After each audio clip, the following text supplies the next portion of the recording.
You, anybody that's in here, it's gonna be a minute. I'm sharing the stream.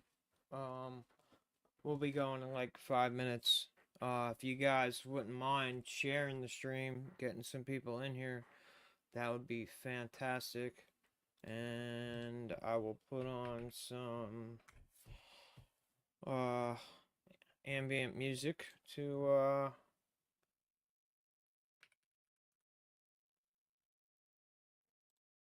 lighten the mood.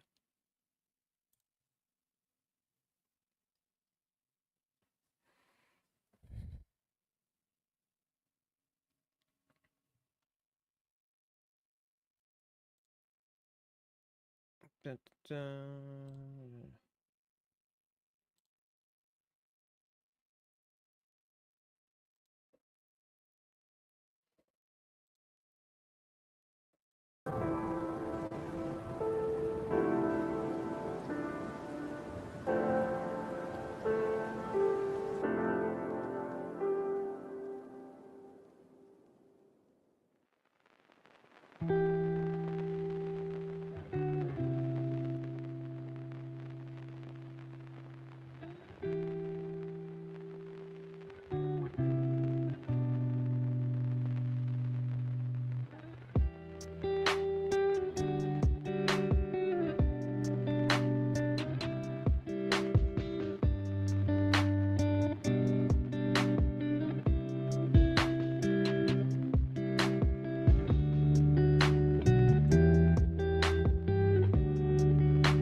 Guys, if you could help me share the link, I would appreciate it.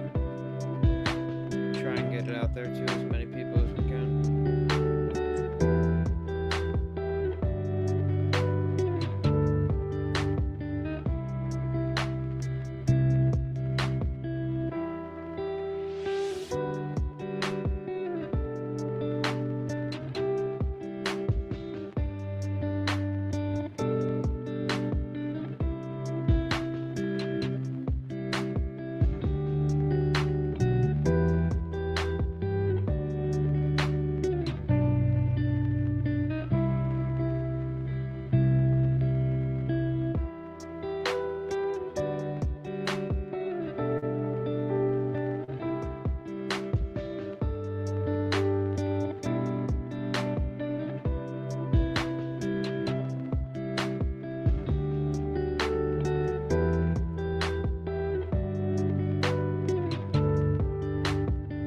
Guys, drop a comment. Let me know where you're at. Let me know where you're from. Let me know where you're watching from. Let me know where you found the stream.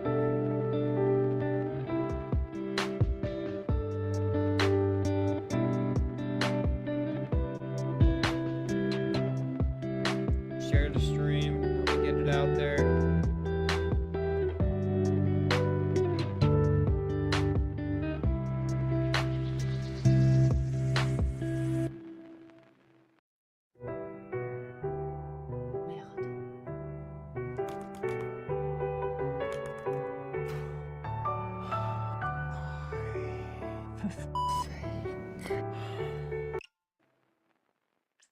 I'll get it going in a minute.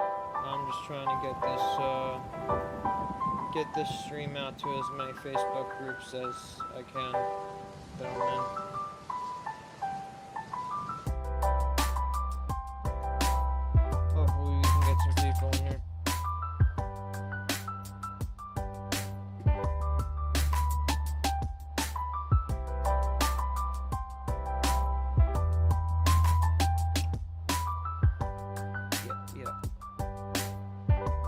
has anybody actually seen this interview yet? Because I have not, and all I've seen is clips, and every clip I've seen is Joe Rogan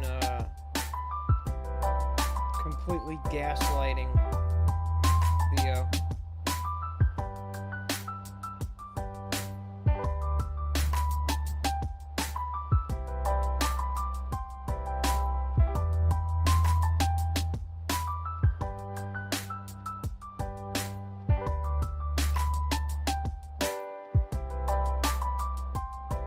Yep. Appreciate you guys. You already know.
Yeah.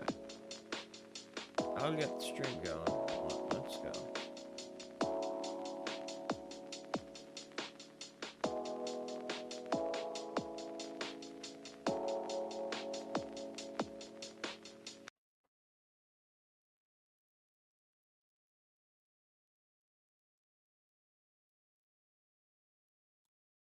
Just a heads up, guys.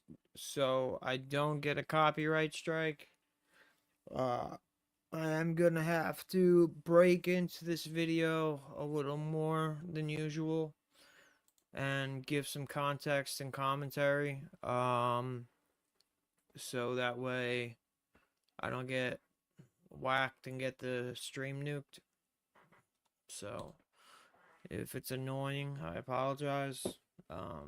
Ain't really much I could do about it though if I want to give commentary on this stream. So with Base 44, a simple sentence becomes your website.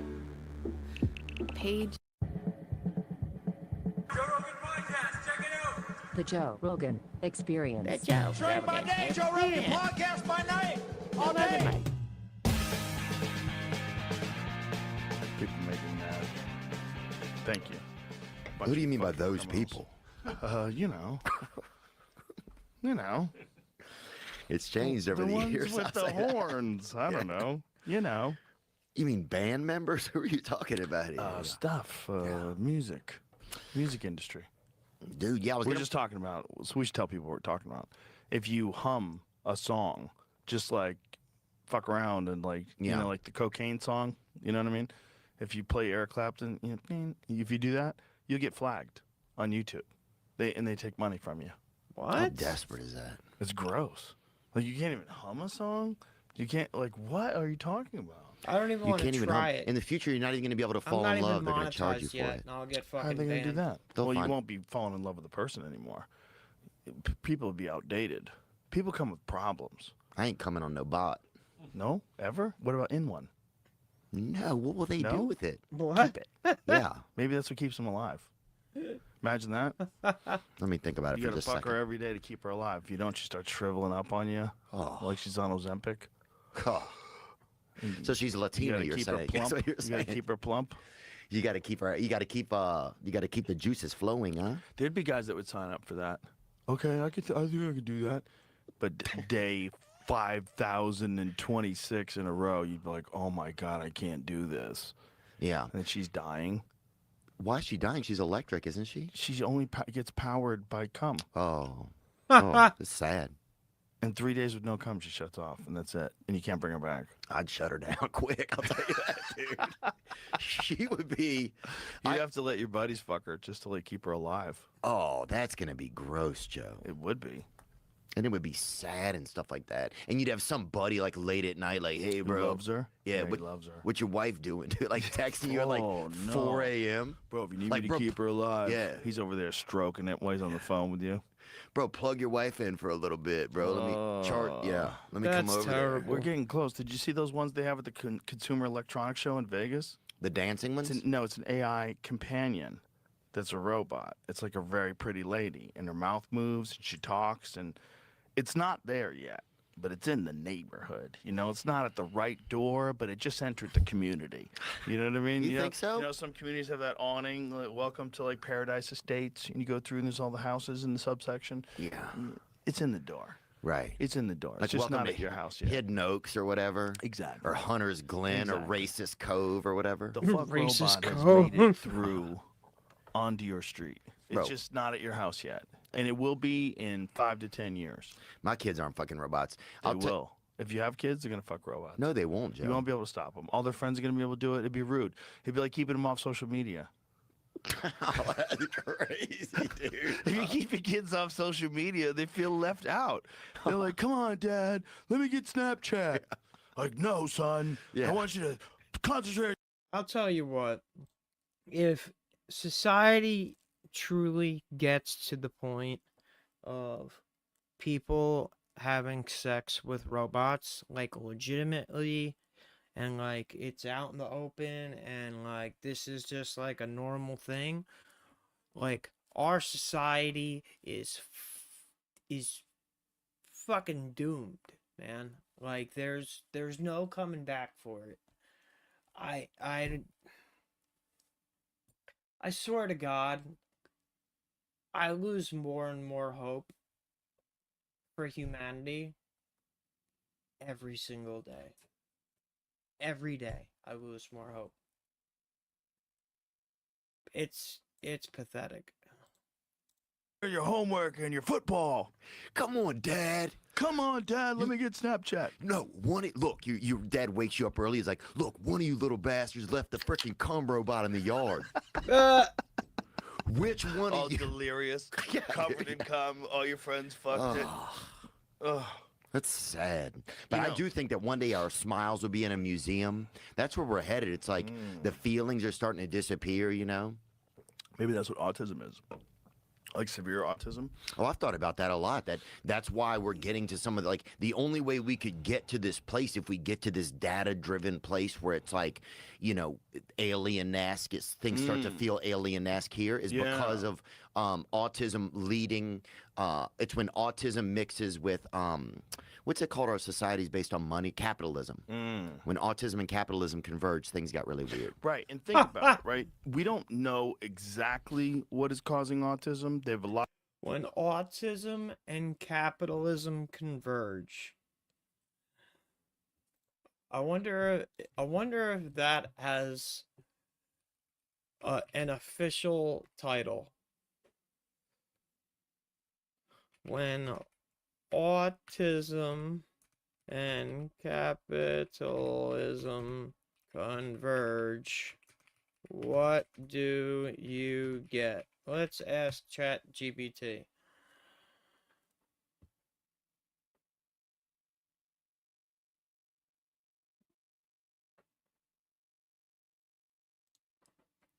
Extreme specialization. Many autistic people naturally gravitate toward deep focus, pattern recognition, and precision. In a capitalist system that rewards efficiency, expertise, top engineers, analysts, coders, innovators, people who outperform in niche high skill roles, high output but uneven fit. Capitalism rewards productivity but not necessarily well-being, so you often get very high performance in structured roles, but burnout, anxiety, or overload in chaotic or social heavy environments, difficulty with office politics, networks, or playing the game. Exploitation risk. Here's the darker side. underpay or undervalue people who don't advocate for themselves as well, overlook talent if it doesn't look normal in interviews, push people into burnout because they overfocus and don't recognize their limits. Tell me that does not sound like corporate America. I know it sounds like I am very familiar with that, unfortunately.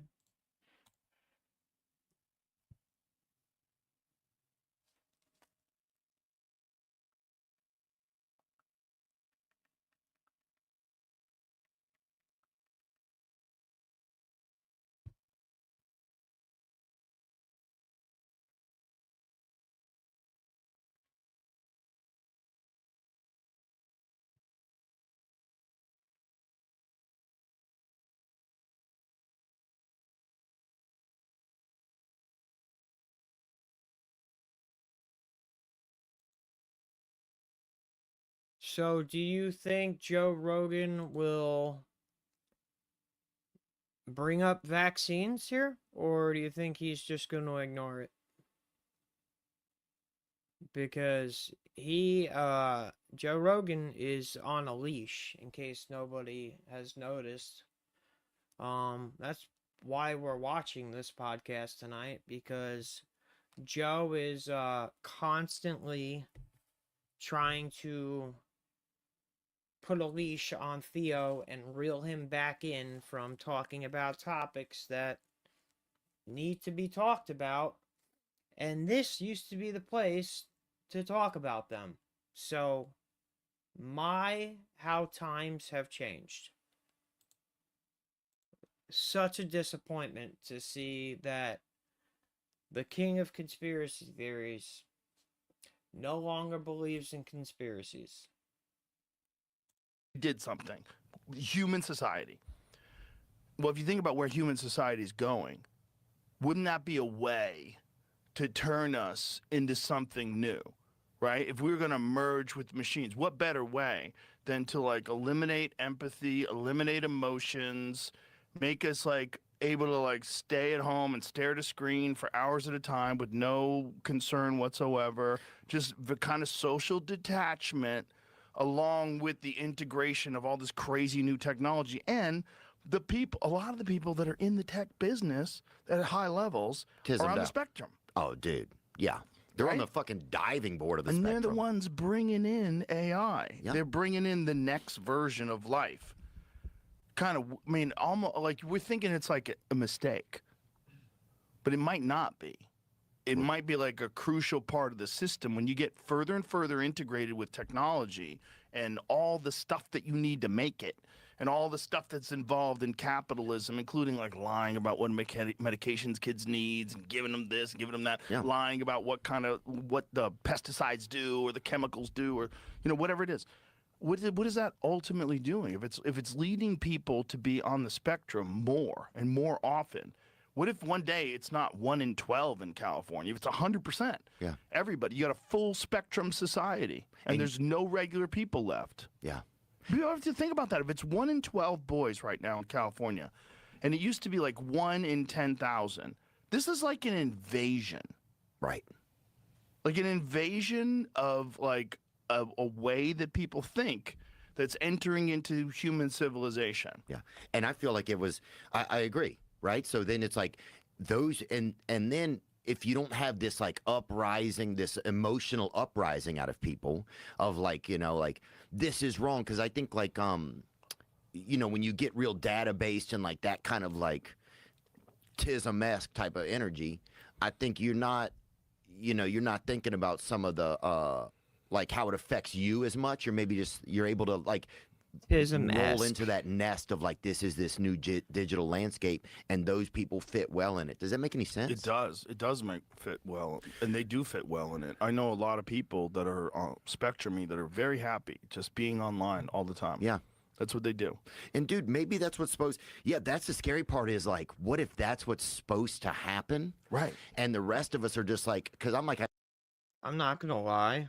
my younger brother, my younger brother is a borderline genius and may very well be on the spectrum somewhere.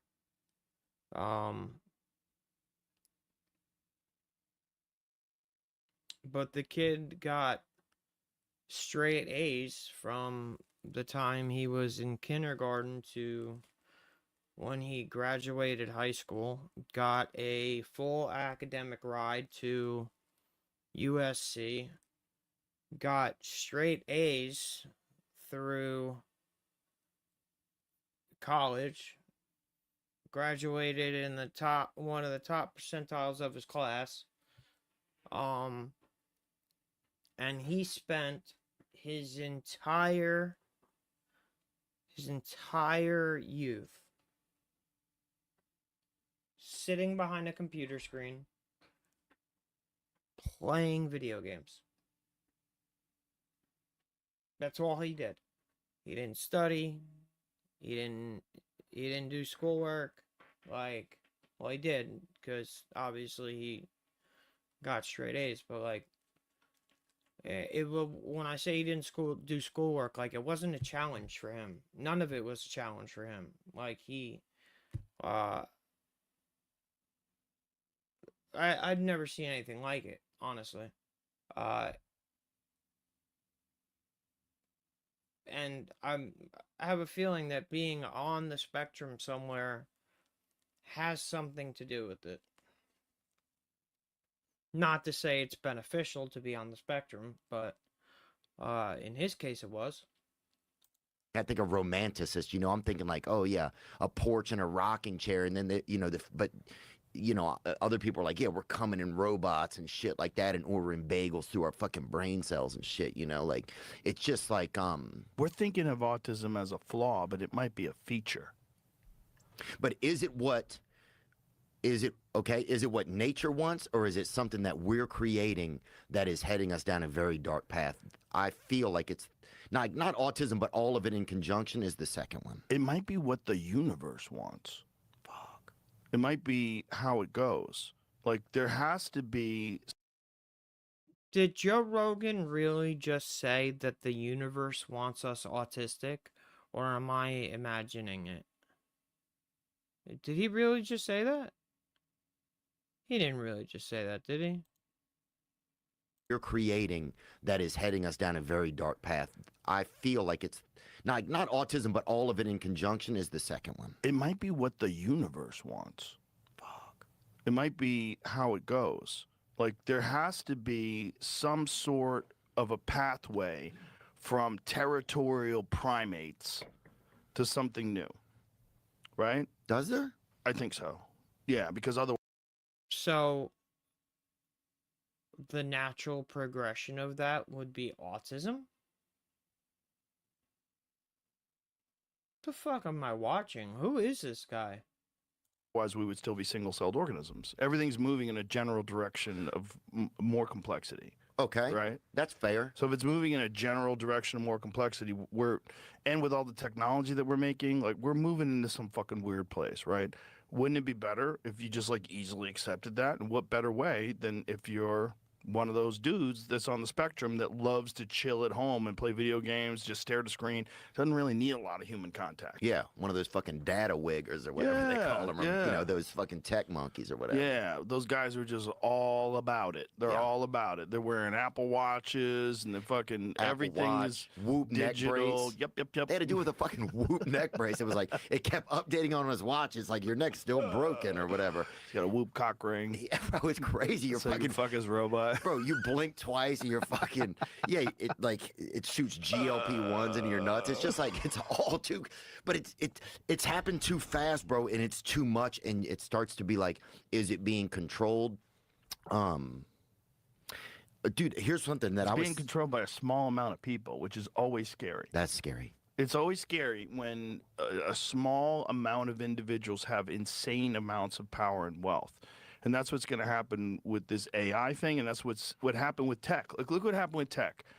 With tech, the vast majority of the people that are involved were all like heavily left-wing, very progressive, like kind of even far left in a way. And look, they pushed the entire country's narrative in that direction through censorship on social media, through banning any accounts that didn't kind of commit to the narrative. Russiagate. Yeah, Russiagate. Anything about Hunter Biden's laptop, anything about vaccines being deadly, or maybe it came from a lab. All that stuff would get you kicked off. So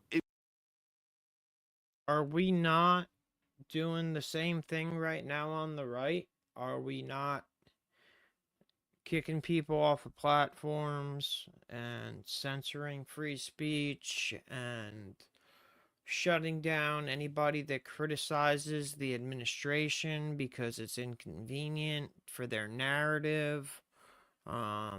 Anybody that wants to speak out against Philadelphia and Philadelphia's government,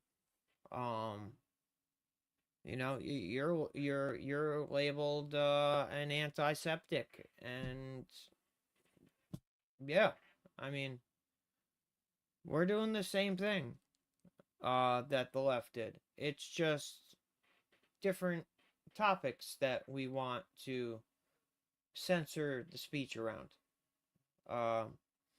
So it's not that we believe in free speech I say we, but it's not that the right doesn't believe in free speech. The right believes in free speech as long as you're only talking about the shit that they want you to talk about. Then it's a problem. We have become the exact thing that we were so opposed to. It's sad. It was all moving in this one ideological direction. That's literally the conversation the entire country's having, and there's no other output. Before, there was a few of them that came around, like Gab and some other ones, some social media sites that were like a response to that, but they never really took off, right? Nothing took off yet. Not really. There's some people that are on Threads, and there's some people on Truth, but the reality is, if you're not on Twitter, you're not really going to connect with most people. That's the giant majority of people having conversations. And it was all completely controlled by a small group of people with one ideology. But then didn't all those or half of those people move over to the other political party when Trump got elected? Like, you know what I'm saying? Like, Zuckerberg was on the left side. Bezos seemed like a very left-leaning guy. And then they're all just...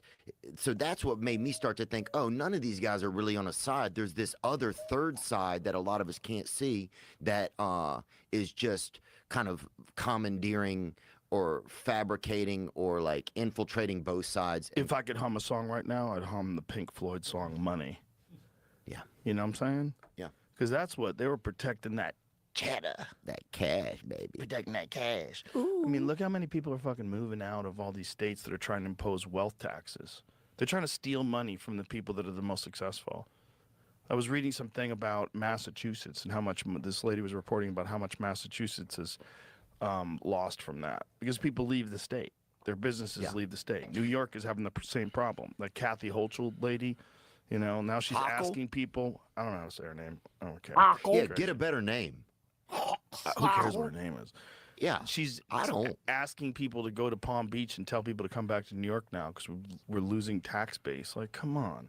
Of course you're losing tax base. You can't just arbitrarily decide that because someone makes more money, they deserve to give you more money. And then what have you done with the money you have? That's the best part. Oh, a shit ton of waste and fraud. And have you corrected any of that? No. So your solution is what? More money? Yeah. Okay, fuck all the way off. Of course these people are going to leave. You're a bunch of incompetent stooges, and you're in charge of all the money in the state. And that's dumb. Yeah. And that's why Chevron moved out of California, and Tesla moved out of California, and In-N-Out Burger moved out of California. We moved out? We moved out of California. We're not companies, but we're people. We might as well be companies. We're small companies. But it's like, you can't just say, we're going to take more money and that'll fix it. But you don't think billionaire? Yeah. Especially, dude, what has happened like with the follow-ups to the Somali fraud? Like all of these fraud buildings where it's like blatant, there's no businesses, it's just a sign on the door, and like it feels like there's no follow-up to it. There's some people that are being prosecuted right now. There's a bunch of investigations regarding Minnesota, regarding California. They're getting in there. They have to get in there now because it's been exposed nationally. But the real question is, how did it go on for so long? How did you allow it to happen for so long? They knew. Bro, you want to know, like, what's real bad? What's real bad is, like, the amount of money that California has wasted if their solution is to try to tax people. Have you ever seen, like, what they did with the high-speed rail? Yeah, nothing. They spent billions of dollars. There's some guy who broke down how much high-speed rail China did in the same time that it took California to do their high-speed rail. Mm-hmm. It's actually funny. I've done some rail out of China, I'll tell you that. I don't think it's the same stuff. Yeah, I think we're talking about different things. But no, China, dude, dude, it's weird when you start thinking, hey, China looks like a good place to live. You know, they've got their shit together, I'll tell you that. A lot of these places with kings, they really know how to run things. They do a real solid job. They fucking do. Poland's got their shit together, dude. They do have their shit together. And they were communists not that long ago, you know? Poland's got their shit. They don't let any of this influence. Spain, I feel like, is taking their shit back. True. They're picking up their toys. I gotta find this. Here it is. Because this is actually funny. When you see, like, the comparison between, like, what China's done and what we've done in the same amount of time. Yeah. It's actually kind of funny. Oh, I want to say thanks to this lady, Sarah Wycheck. She just came and helped me get blood a little while ago. And she's just a nurse practitioner, and you could tell she was just working hard. She hooked you up? Yeah, she was just like, showed up and just got it done for me. You could tell she just like is a hardworking lady. I admire hardworking women. Oh, what about hardworking men? Do you like them? Yeah, that's it, Jamie. Well, they should be. So look at this. Things that happen faster Who's this fucking gooner, though? Who's that dude? Is that Nelk? Fuck, he fell off. Things that happen faster than building the California high-speed rail. China's entire high-speed rail network of 30,000 miles. Our LA in to 15 SF years. segment would have taken them 2 months. Dubai, going from barren desert wasteland to barren culture wasteland. Timothy Chalamet's entire existence. iPhone 1 through 17 and the internet. Follow for more bullshit. Here's the pitch. He was spot on with that too. He caught all of that one. I love that guy. That's Harrison Baum. Good for him. That's crazy, isn't it? It's crazy. And they just took billions of dollars in taxes and they go, oh, we're working on it. Yeah.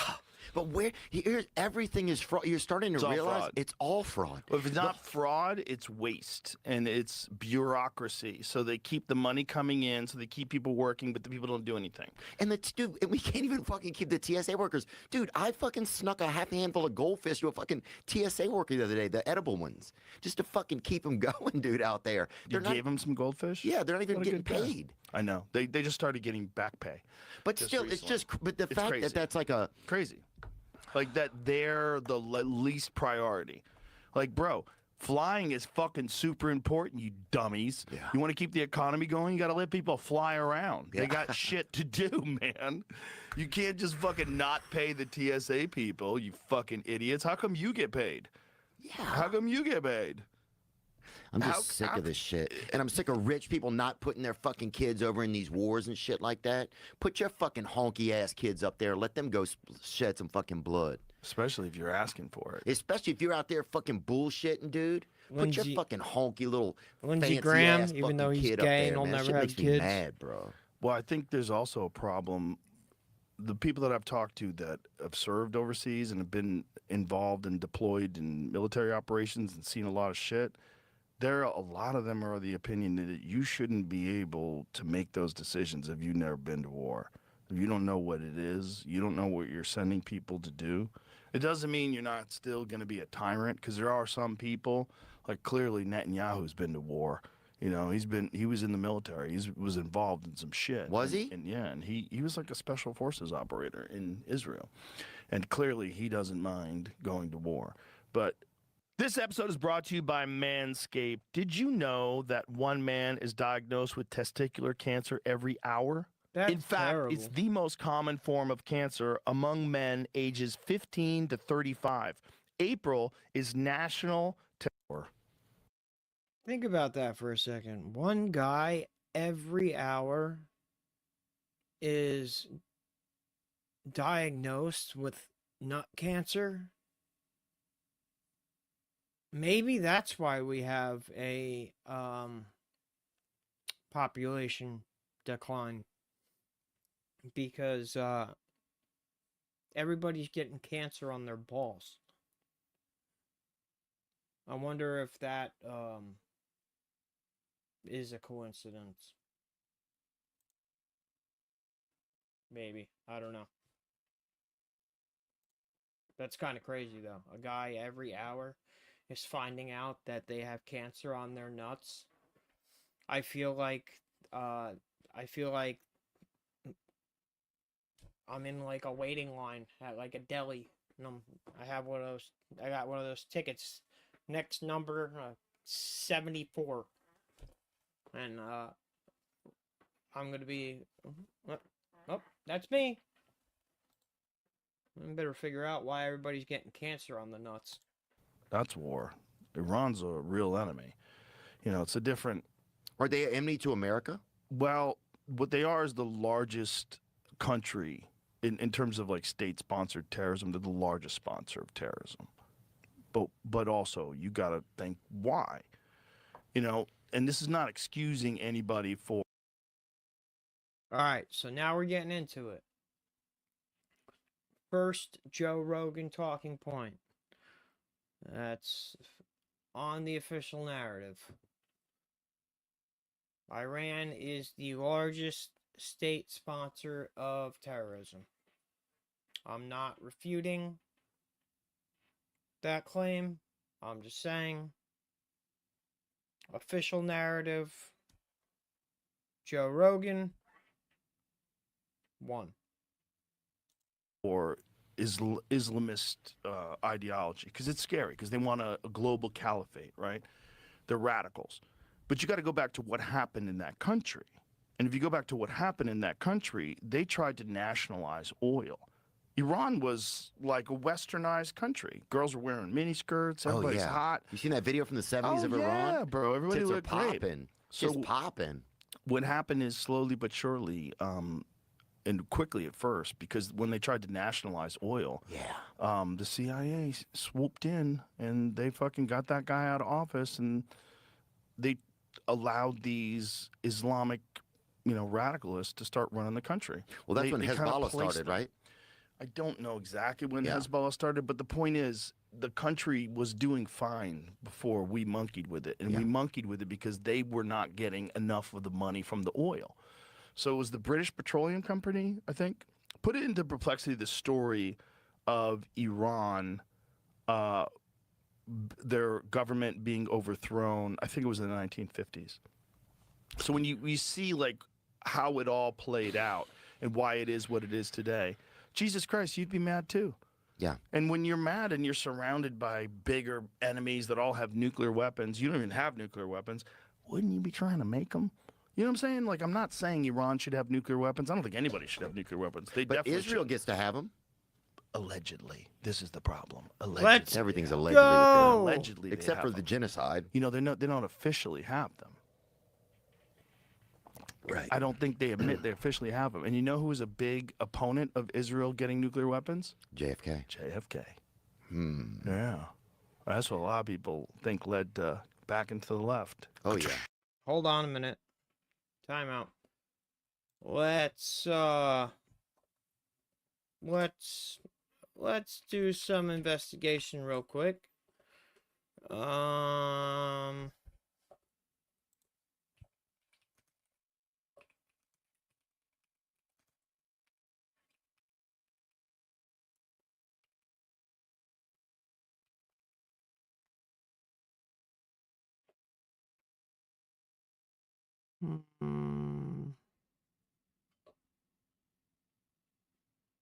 All right, let's just watch this real quick. let's just watch this real quick. Hold on. This morning, Iran revealing that its Natanz nuclear facility has been hit in an airstrike. That's the country's main uranium enrichment site. Iranian officials say there's no radiation. Hold on. Hold on.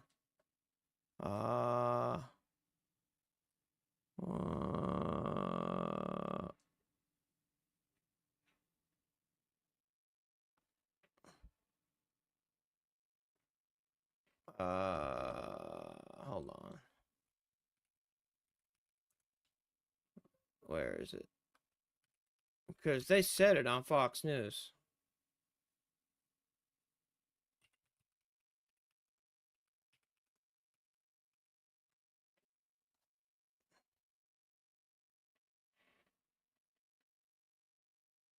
Oh, here, how about BBC?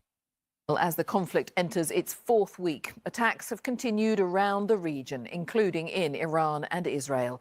Our world news correspondent Joe Inwood has our first report. This does not feel like a war that's de-escalating. Whoa!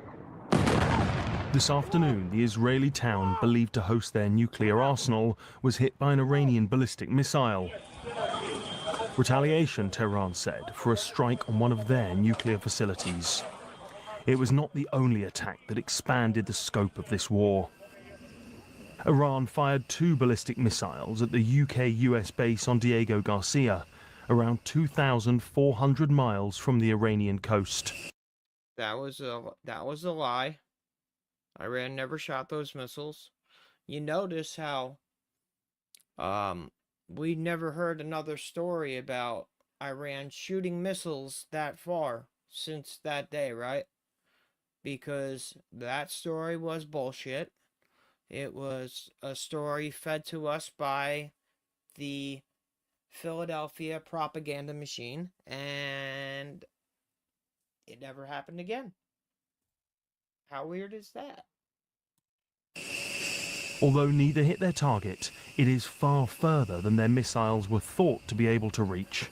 We've seen the latest in Iran's reckless strikes aiming at Gulf partners, at international shipping, at allies.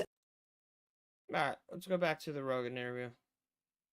I'm just getting aggravated listening to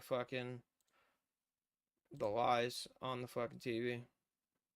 These people are just propaganda spewing machines. Who? I don't know. So the Iranian Revolution, also called the Islamic Revolution, was a mass uprising in Iran, overthrew the Shah's monarchy in 1979, replaced it with an Islamic republic led by Ayatollah Ruhollah Khomeini. Shout out Ruko. I want you to go back to the national, ask it a question of what was the events that led to them trying to nationalize their oil. Here it is. No, that's not it. What was banned real opposition using secret police to surveil jail? Just put into ask another question. What were the events that took place after Iran tried to nationalize oil? Just ask that question. What are the events that took place when Iran tried to nationalize oil?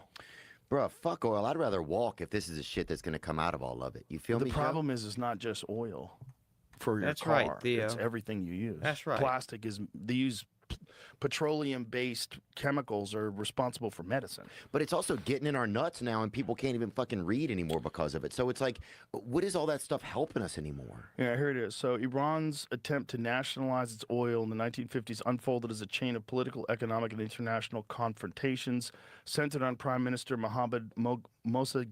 How do you say his name? Mossadegh? Mossadegh? Let me see. Mossadegh. Mossadegh. And British-controlled Anglo-Iranian oil company. I'll walk you through the key events. But it had to do with who was in control of the oil before that, like who was making the money before that. I know Perplexity's going to give us the fucking tinfoil hat story of how it went down. But the bottom line is, people are making a lot of money over there in oil, and they wanted most of the money, and they got boxed out, and then they wound up with a fucking psychotic dictator. Yeah. And a lot of if you look back on what Iran looked like when it was a westernized country, like, damn, we should have fucking supported whatever the fuck was going on back then. I know. Yep. I think. Do you feel like we used to do things that were better, and then we got? Here's the tinfoil hat version. I love how Perplexity gives you a tinfoil hat version. Nice. The story is basically Iran tried to take back its oil. The British and Americans teamed up in secret to crush that idea and send a warning to the rest of the world. Britain had built its empire and navy on cheap Iranian oil via the Anglo-Iranian Oil Company, later British Petroleum Company. So when Mossadegh, I don't want to say his name, I keep fucking it up. London saw it as a direct threat to its global power and profits. Elites feared that if Iran got away with nationalizing its oil, other countries in the Middle East would beyond would copy, destroying Western oil monopolies. So they were determined to make Iran an example. Look, bro, we've been monkeying around with other countries forever. This thing in Venezuela, this real quick thing that happened real quick when they kidnap a dude in Venezuela, like. Well, a lot of it say it's because these are the countries that are still outside of the Rothschild's banking system or whatever. Have you seen that thing? I have not. Where it's like there's the countries that are still not on that list or something. This is tinfoil stuff, I think. Or it's absolutely true. I have no idea. There's a lot going on right now, right? Okay, so if Joe Rogan's gonna pretend like he doesn't know this, he's had Dave Smith on his podcast 30 fucking times. And Dave Smith goes through the list of countries. Iraq, Libya, Syria, Afghanistan, Kuwait,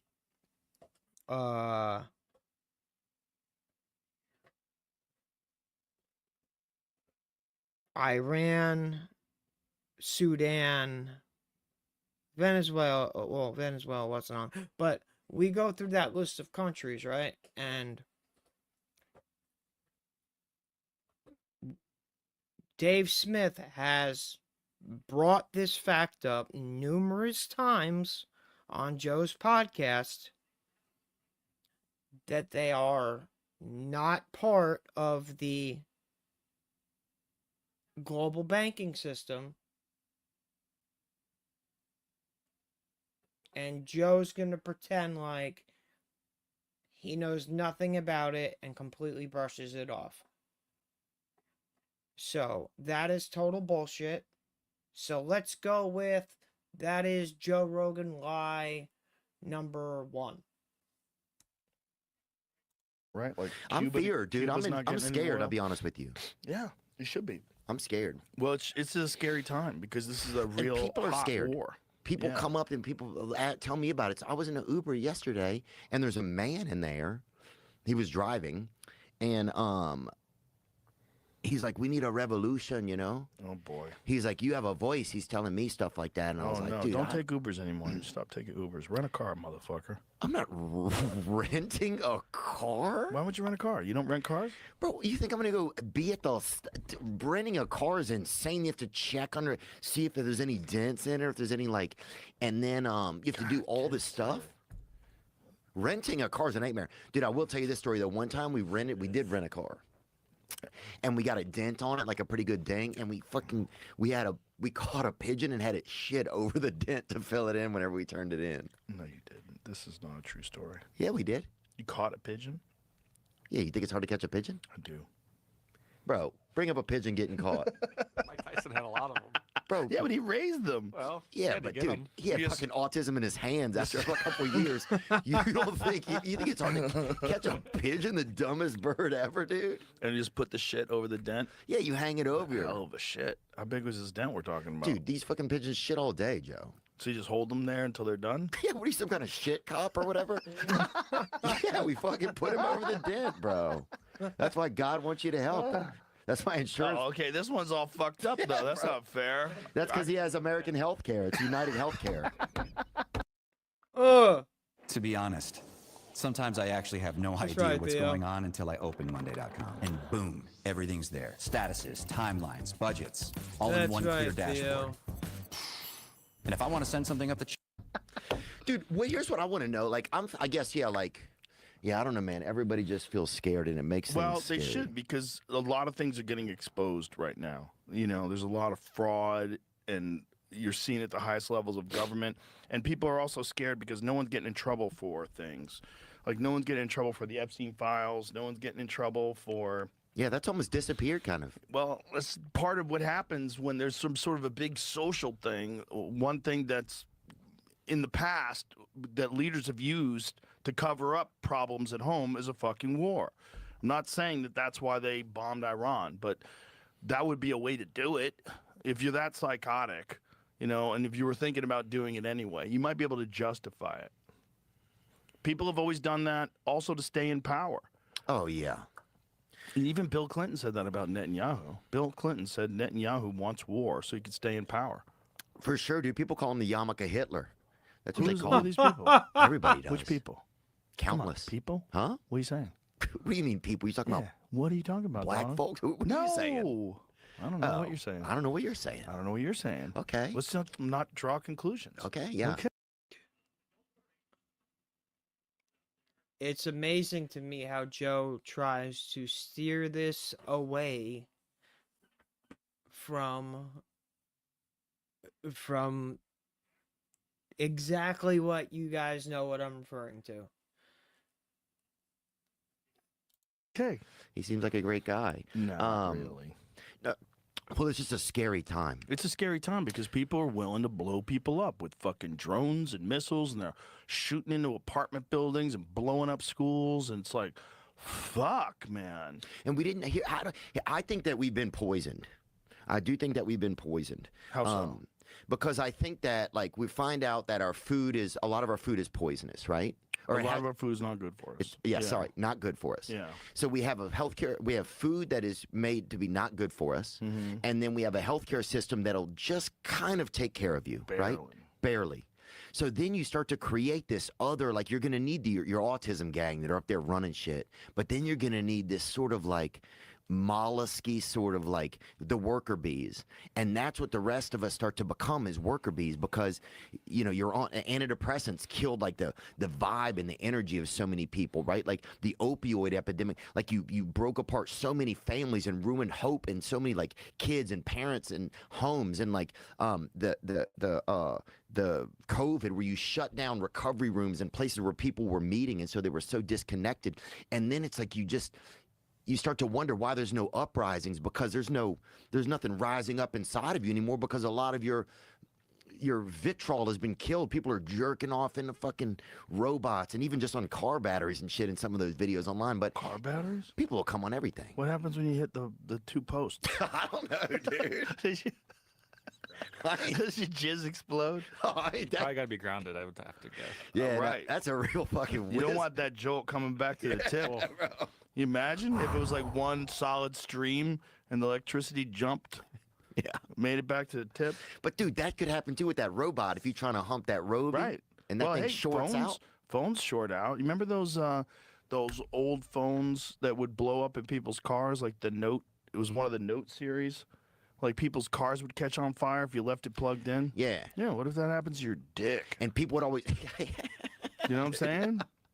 And people would just always leave it plugged in next to their wife at night for fucking no reason. Right. On top of your wife. Yeah, just balance it fucking on her. bursts in flames and lights are on fire. But do you Her know what? Successor. I think we've been poisoned just enough to, like, it feels like just to hurt, but not. Like, we just have to start. I think it's a time where, like, we have to try and work on like, look inside of ourselves and. I don't know. Do I sound fucking preachy? No, I'm sorry. No, you don't sound preachy, but you just trying to find, I think like, you're hope. on to something. There was some file. I didn't read it, but a bunch of people sent it to me. I just went, oh, Jesus. It was from some Freedom of Information Act or some leak from the 1950s 50s and 60s. I with saw the this. CIA, and they were trying to think of different ways to make people docile and stupid and unmotivated. Yeah. And they were talking about different medications.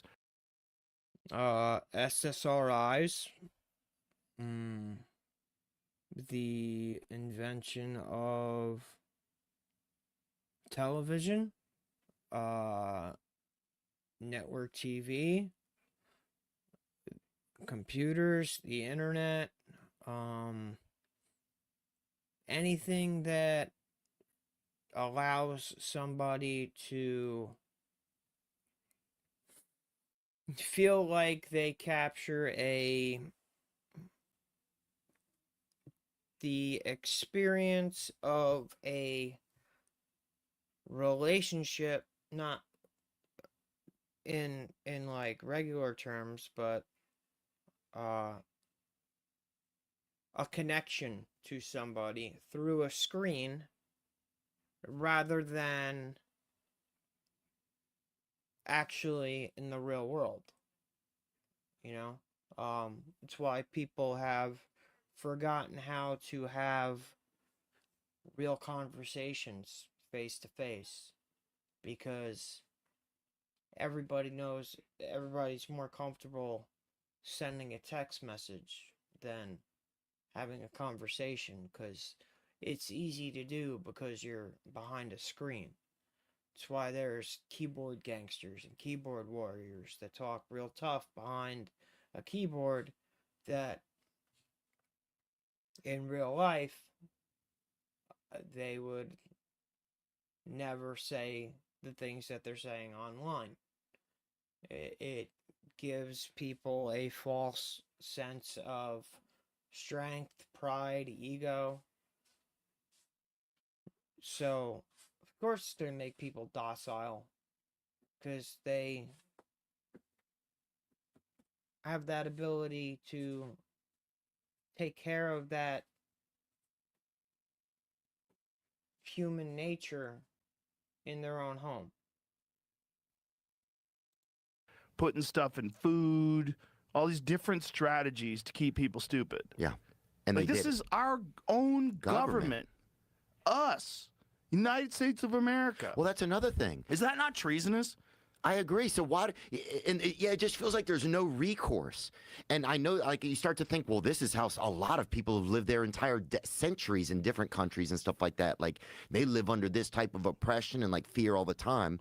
But it feels new here. I want to know what exactly. Could you put that into our lovely sponsor, Perplexity, and find out what the fuck was said in that CIA document? What were they actually planning? Because the idea that there's people in government that would just say, fuck millions of people and their potential in life. Yes. Let's tank their potential so that we can get our agenda through easier without them being upset. Let's ruin millions of people's lives, or at least dampen their dreams, squash their hopes, make them stupid and lazy. Make their kids sick, make it, put pornography and let it be into the home so that it's accessible everywhere. So marriages get ruined and relationships get ruined and guys are just spunking out on wherever. And so there's no energy. There's no no fucking desire inside of people to overcome. And it's like, yeah, we have to just try and do better one day at a time. For men, like, their ambition in life is often connected to wanting girls to like them. Yeah. Or guys to like them, whatever it is. And purpose, creating. Yeah, but that's the other part.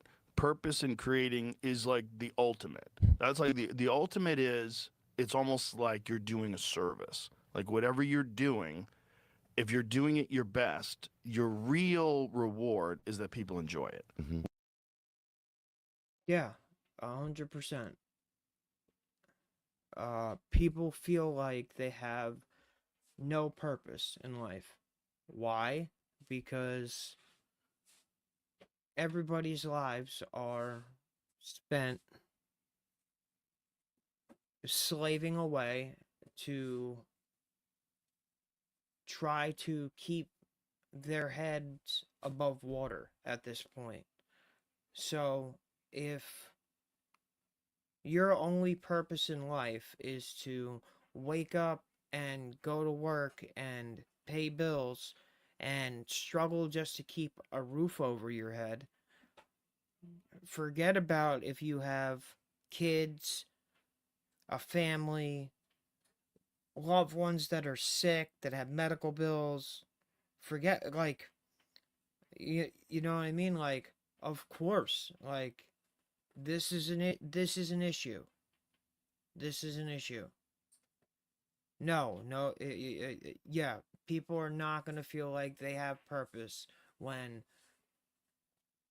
all of their time and all of their energy is consumed by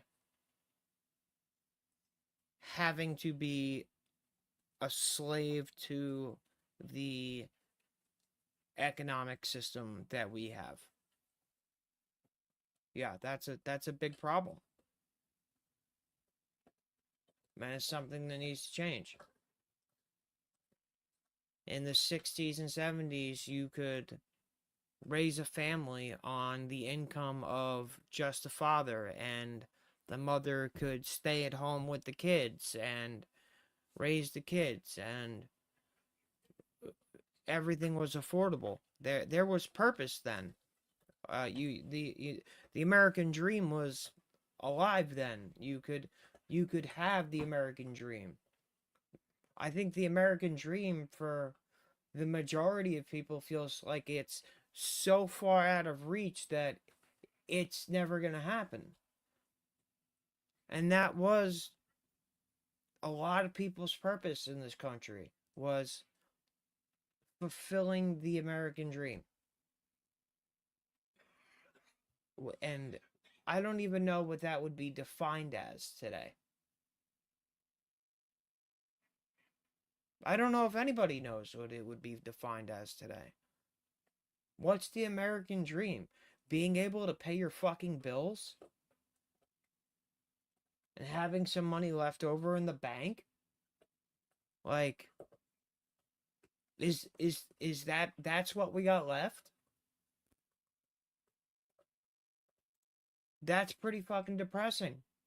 No wonder everybody's on antidepressants. It's fucking sad, man. Whatever it is, whether you're a carpenter or a musician or whatever it is, if you're doing something at your best, the ultimate reward is people enjoying it. Yeah. That's the ultimate enjoyment. But you have to figure that out in life. You're probably thinking of declassified CIA mind control and behavior modification experience like Bluebird, Artichoke. Artichoke is it. That's it. Especially MK Ultra, which did run in the 1950s and 60s. Okay, Bluebird, MK Ultra. What is make people stupid and cognition? CIA efforts to use drugs, hypnosis, and other techniques. No, that's the interrogation. That's different.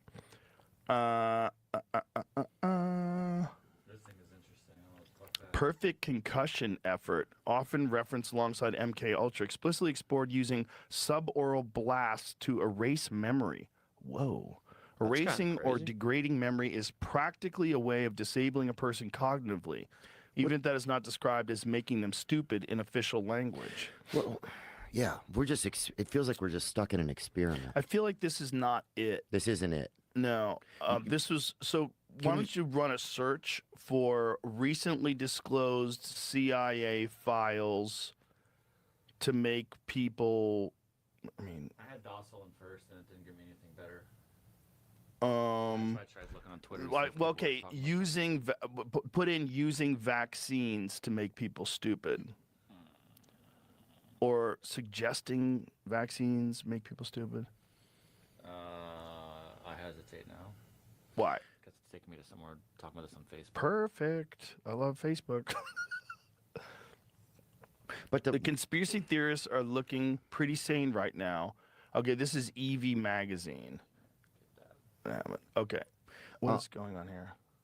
You have to type in your email and they won't let you watch But, Joe, I don't think what you're saying, the things you're saying, I don't think that, that doesn't seem like an American idea to me. Well, it's not. It's okay, Jamie. Forget it. But no, it's not an American idea. If you can find, is it okay? If you can find it, please do. Can you do Google too, or you can't do it? Yeah. Good. Just look everywhere. Dude, have you noticed some things are harder to find? Yeah. Well, this is probably going to be hard to find because I think this is one of those ones that is like, it's on X. Right. And I know like people are going over it, but I don't know if it's even been verified. This is one of the reasons why I wanted to put it through Perplexity. Find out, because there's a lot of stuff you read. It's just complete horror, especially today. April Fools, motherfucker. Is it? April Fools. Yeah.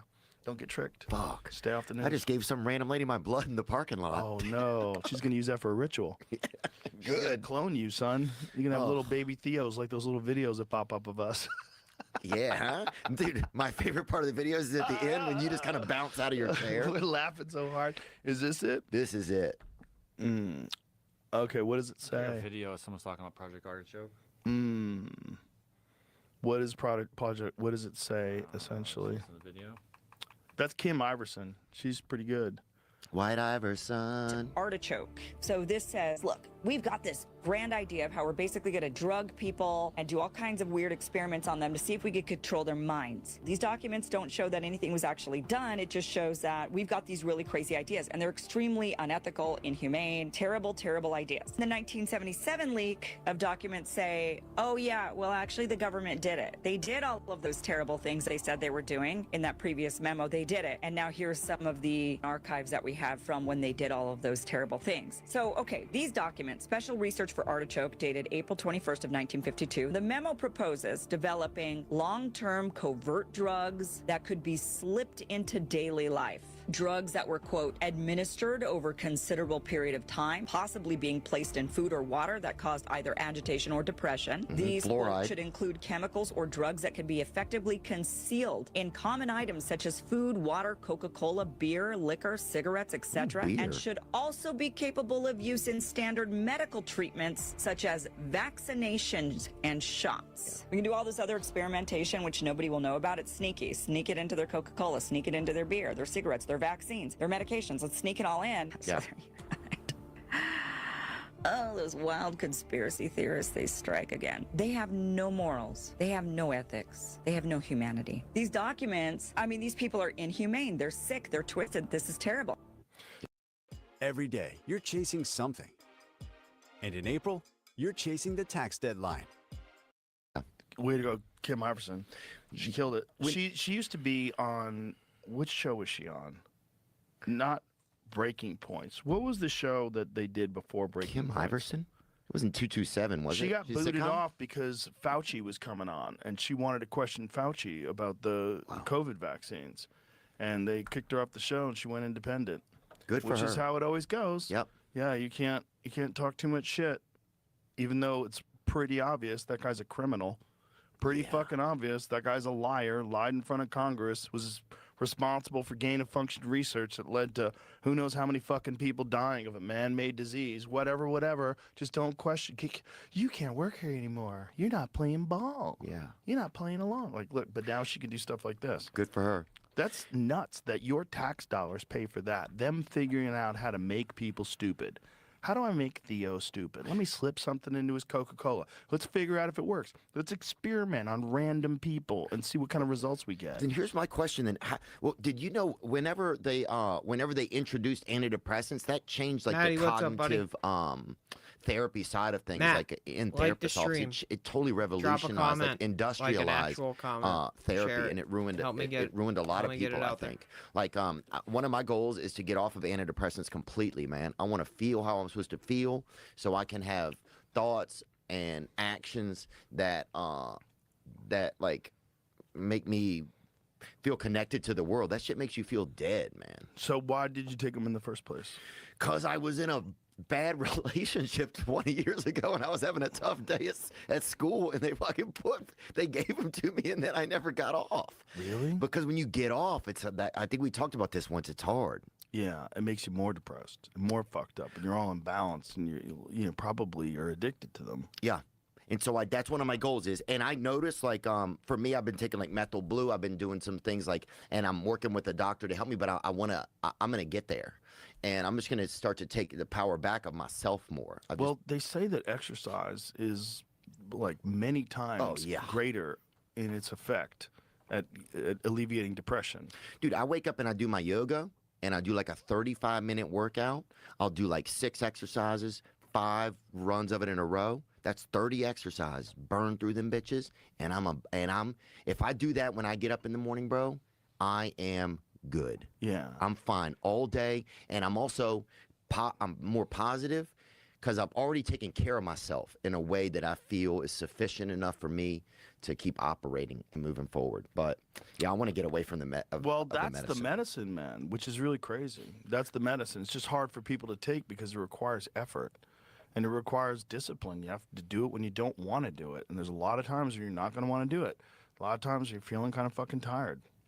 When we have to, and I think that's what. Yeah, maybe we just. Like I just need to keep going. This is the best I've been doing. I think. Why don't you hire a trainer? You got some cheddar. You got some cash, son. You're making that paper.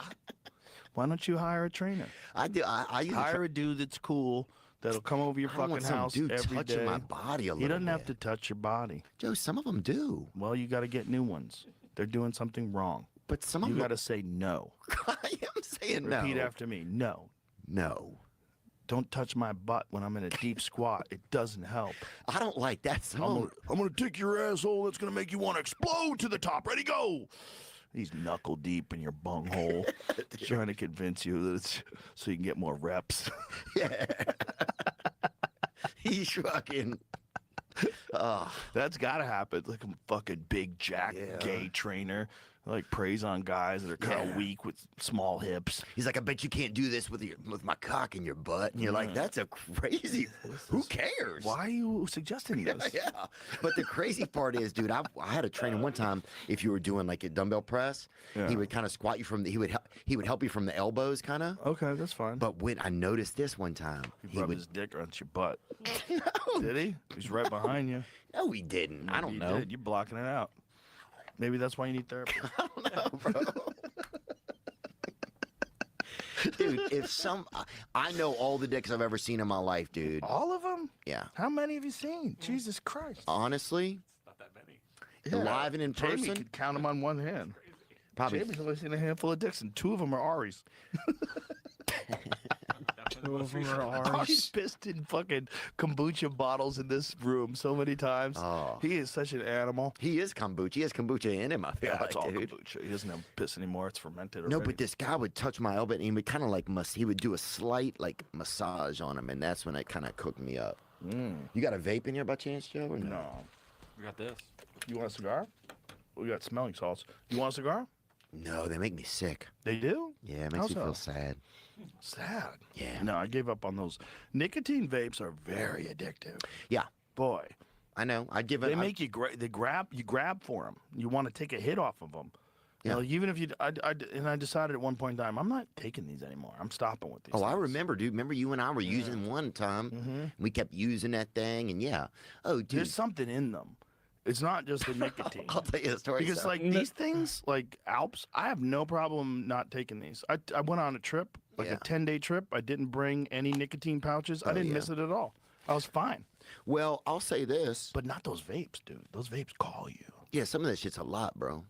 They call you. But yeah, you gotta kind of manage it or whatever. But Yeah, you ain't managing shit, son. you're right. You're right about that. Okay, girl. Okay. Yeah, I think out of all the things that are, not a drug, but nicotine is kind of a drug, but obviously could be totally functional on it. That's the one in the vapes that's the most addictive. And but yeah, you're talking about like recreational type, not like antidepressants, things like that. Oh opioids. yeah. Of for course, sure. of course. Not like cocaine or Yeah. But here's the thing about them, man. They're only good for one hit. Yeah. It's the first hit of the day. The first hit off a vape is fucking wonderful. Yeah. You're like, ah. Oh yeah. I'll blow that smoke on your mother, son. Nature just shines down upon you. You just feel relaxed. But it's only one. After that, you're just chasing that dragon, and you're not getting anything out of it. Yeah. Every time you're just getting like nervous, like, "Argh," and you're like hitting it again. Your fucking hands are shaking. You go too far, but you don't get that one feel. It's the same thing with a cigarette. With a cigarette, really, what you want is the first couple of hits. Yeah. And you get that lightness of head, like and then put them down. Yeah. The problem is you're always chasing that dragon and you never get it. That's why everybody loves the first cigarette of the day. They sit there with that first cigarette of the day and a cup of coffee and you're like, I got ideas. Yeah. Like, I got fucking ideas. Write this down. Write this down. A lot of bands wrote most of their music on cigarettes. Like, Tony was talking about Pink Floyd. Dude, the Declaration of Independence people were probably hitting cigarettes back then. For sure, they were smoking tobacco. Yeah, I don't know if they did pipes or what have you back then. I wonder when the cigarette was invented. Because if you think about it, like pipes and cigars, you don't inhale. You just take it in your mouth. But cigarettes, you like take into your lungs. I wonder when the first Dude figured that you got to like suck it all in to get a full dude, hit. probably. Yeah, for sure. He wanted to suck everything. Oh, cigarettes, bananas, what have you. They were smoking cigarette, or it says drinking smoke, when Christopher Columbus and his crew discovered indigenous people in the Caribbean. Oh, you mean Christopher Columbus was, or the indigenous people It says were? they had observed indigenous people in the Caribbean, in quotes, drinking smoke. Oh, yeah. But this What does hasn't that going mean? back. I don't. That's exactly Probably why I drinking brought it and up. smoking. Crisco was off that shit, bro. He was off that shit, Bro, for sure. did you ever read the things that Christopher Columbus did when they came to America? He was a boss, I heard. He was an evil man. Was he? Yes, he Oh was. my God. Oh. They would cut people's arms off if they didn't bring them the right amount of gold. They were killing babies. Like, they did some horrific shit, man. Huh. They did horrific shit to Maybe the they'll- people that they found. Because they found these people had gold. And, you know, they... Like, if you think about how crazy it is that Mexico speaks Spanish. You know how crazy that is? You know how crazy it is? That's so far away from Spain. Oh, that's a good point. They all speak Spanish and they're Catholic. Gee, where do you think that happened? Cortez. Yeah. That motherfucker showed up in the 1500s with like 600 dudes and 12 muskets. They had like 12. They didn't even have musket rifles. They had musket pistols. He was a boss. And they took over the whole fucking country. I know, dude. Kind of crazy. Like, if you think about all these years later, they all speak Spanish now. Yeah. That's nuts. Well, do you think we could do something like that now? Like, what do you think's going to happen, With Joe? Iran? No, just with, I mean, like, I feel like the shit that's happening out there is going to come here eventually. Well, most certainly will. Yeah. You know? I mean, if Homeland Security doesn't stop it in its tracks, and they're doing a great job of preventing a lot of them, you know, there's a lot of things that they catch that you don't even hear about that are like terror cells that they infiltrate, but they know there's people in this country. That was the most fucked up thing about people being all nonchalant about the border being wide open for 4 years. Yeah. Because men of military age entered into this country from foreign countries, and we have no idea why. We don't know if they're just honest people looking to make a better life for them and their families, send money back home. That'd be best case scenario. But that's not all of them. So what percentage of them are terrorists? What percentage of them? It's not zero. It ain't zero. Yeah. But what also, it's like, it's all just a cat and mouse game. People are like, we'll elect the Democrats next time. It's like, but it's all the same shit has been happening forever. They haven't been helping anybody forever. They're letting fucking politicians slurp on kids. All of our fucking money goes to Israel, and they're using it to fucking genocide people. It's like everybody is scared out of their wits right now. It's like our religious leaders are afraid to speak out, and it's like it's a time where it's like Satan is amongst us, and our religious leaders are fucking talking about bullshit at the poll. It's just like, what is going? I don't know, man. We got to get you off those antidepressants, son. You're losing your fucking marbles. You think I am? I think it's crazy that Joe is gonna gaslight Theo for noticing the true evil that's happening in the world right now, and he's gonna tell him that we need to get you off those antidepressants, son. The antidepressants aren't what's keeping Theo awake to the reality of what's going on around him. Theo's awake to the reality of what's going on around him because he is a good person, and his sincerity, like you can literally feel his sincerity through the screen. Like you can tell that he is 100% honest and genuine in what he says and how he feels. And for Joe, of all people, to say we need to get you off those antidepressants.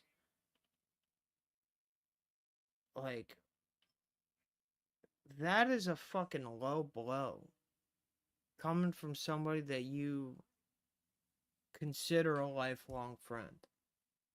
Come hang out with us. Just chill I'm out. here. Just chill out at the mothership tonight. I do have to pee in a little while, but Yeah, come hang out at the mothership. Come join the cult.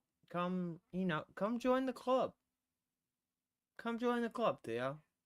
You can pee. I'm gonna pee in a minute, man. We'll let you. But no, people are just scared, dude. This is They shit won't that I let you hear in from Canada. people. They won't let you pee until you give them your guns. Really? That's how they're doing it now. But what if you have to wash the blackface off the president? Can you fucking use a little bit of So, piss you know, to do Canada that? had this big, dude. They had this big gun thing, this law they passed where they made a bunch of guns illegal, and they found that only, I think it's less, it's a very small percentage of people. I think it's somewhere in the neighborhood. Find out what percentage of people have complied. They but don't I have think, any guns. Oh, they do. Yeah, they do. They Canada? did. They used to. Well, a lot of hunters up there for sure. But there's a lot of recreational guns and handguns and self-defense weapons that people had that they recently made during Castro's kid when he was running the country. When they recently made this ban.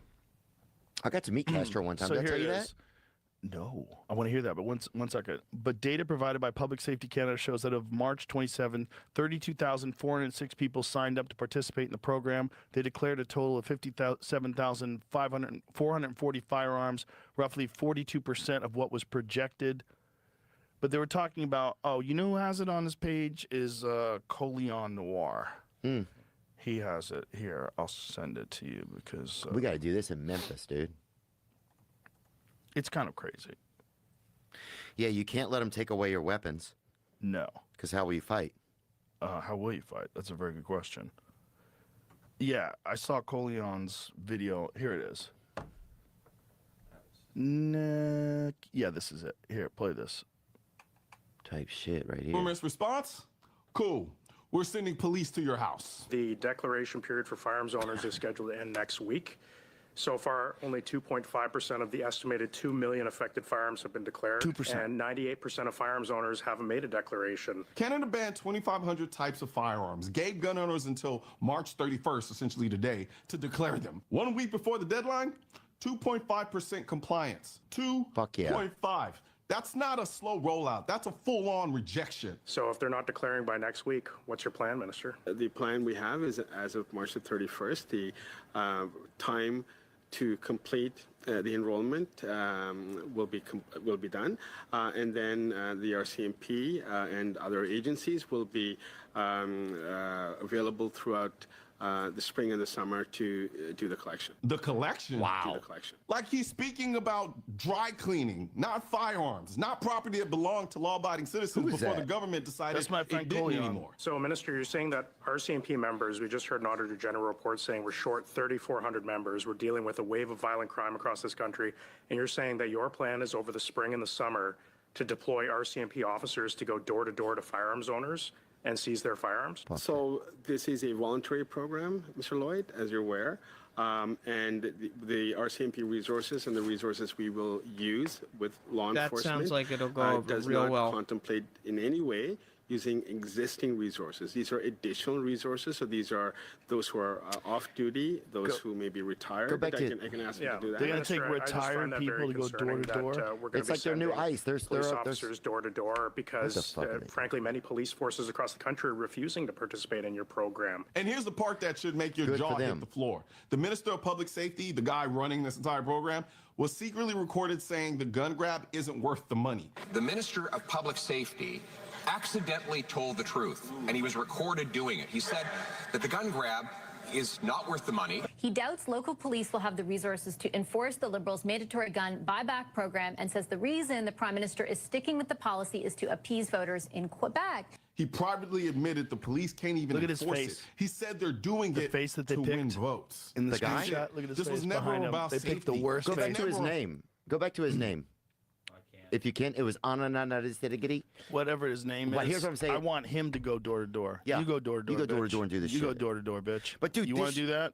How about you do it? He's talking about getting retired people to go door to door and take people in. You're going to get someone shot, stupid. Well, it's just like our draft now. They're like, now it's 42, now it's 47. Now and you could have a marijuana arrest now. Yeah, they're letting anybody in that bitch. Hey, a little weed. What's the big deal? Come on. But dude, here's the part to me that's like you start to see like the chink in the armor or whatever. And no offense, anybody. But you're allowed to say that, chink in the armor. But they know who they know who they think are. I'm not saying anything about. I know you're not, but people think that I'm not. Yeah, I hear you. But yeah, you can't say spick and span anymore either. You can't say spick and span. Well, you can, but you shouldn't. You gotta whisper it. Hey, that guy should be forced to go door to door. Go door to door in a bright orange vest with a circle in the center of it. Yeah, I was just gonna get his name because I wanted to say that guy's a pussy and go do your own shit. That freaking little honky. Doughboy. Yeah, that little sloppy bran muffin. Yeah. Sloppy muffin top. Yeah.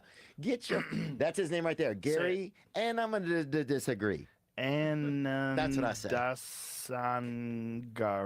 Anandasagari. Canada, they're going to come for you next. But here's what's funny to me, Joe. That's such a crazy. You can't.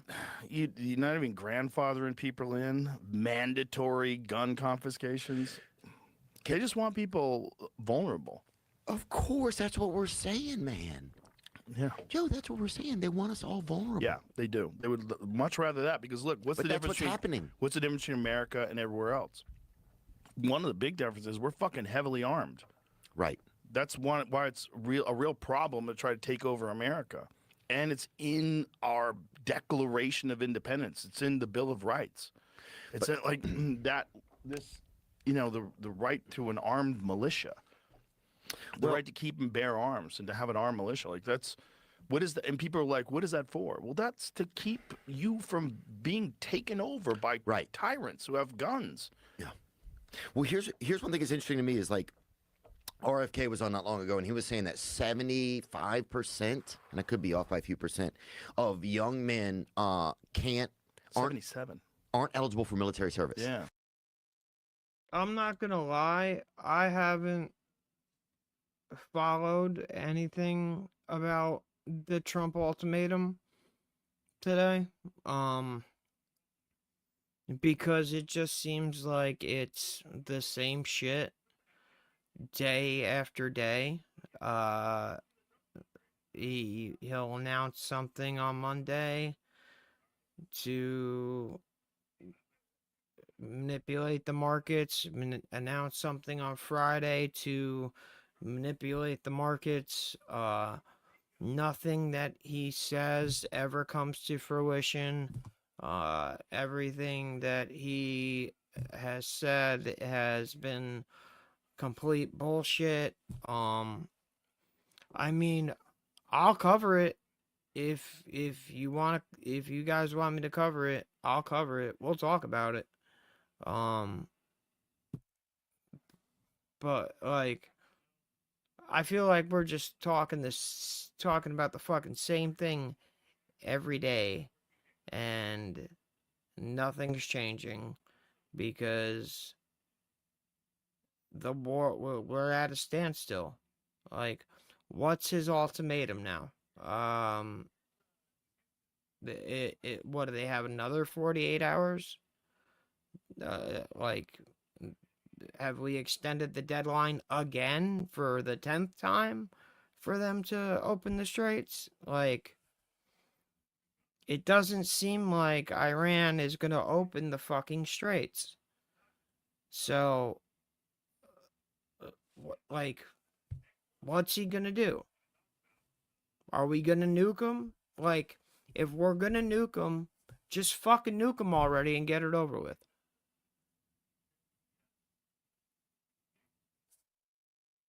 I don't know. 2-week ceasefires brokered by the Pakistanis. How long do you get? What's the over-under for how long it takes Israel to break the ceasefire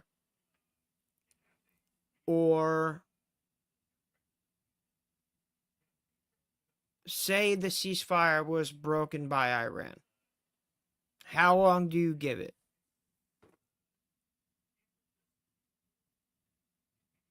I'll give it, let's say on the high end, 48 hours.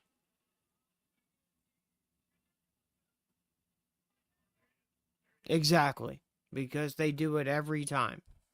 Because Israel does not want a ceasefire. They want Iran blown off the map. So,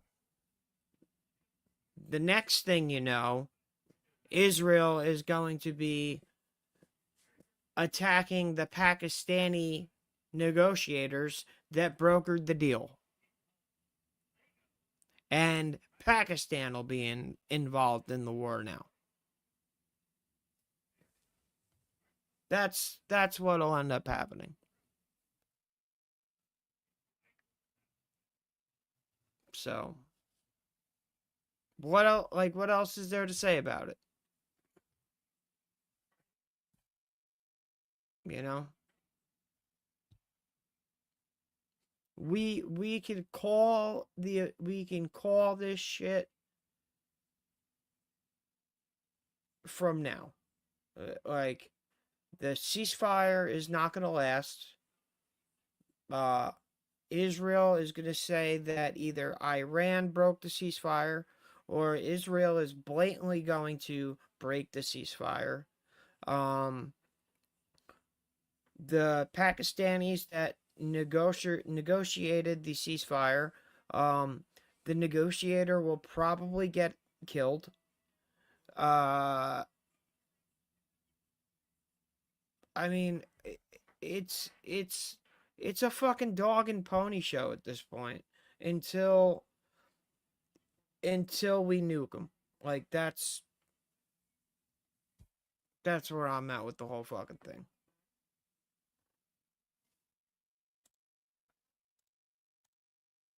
So this is the hilarious part to me now. Now they've poisoned us so much that they don't even have healthy people to serve in the military, and now they're still like, I feel like these powers that be are like in this tough spot now. We're like, fuck, we poisoned them too much. Right. They can't even go spill their blood for us, you know? Right. Well, they can't. I mean, there's enough that can. But they're widening these things. It's like with the ice now, they're like, if you're 65 and like have decent vision, you can be an ice. You know, they're letting it's just like it kept getting bigger. Ice, you only have 7 weeks of training. Yeah. You think about that's not even what you get in the police force. Yeah, Dude, it's crazy. We had more than that for fucking T-ball when I was a kid.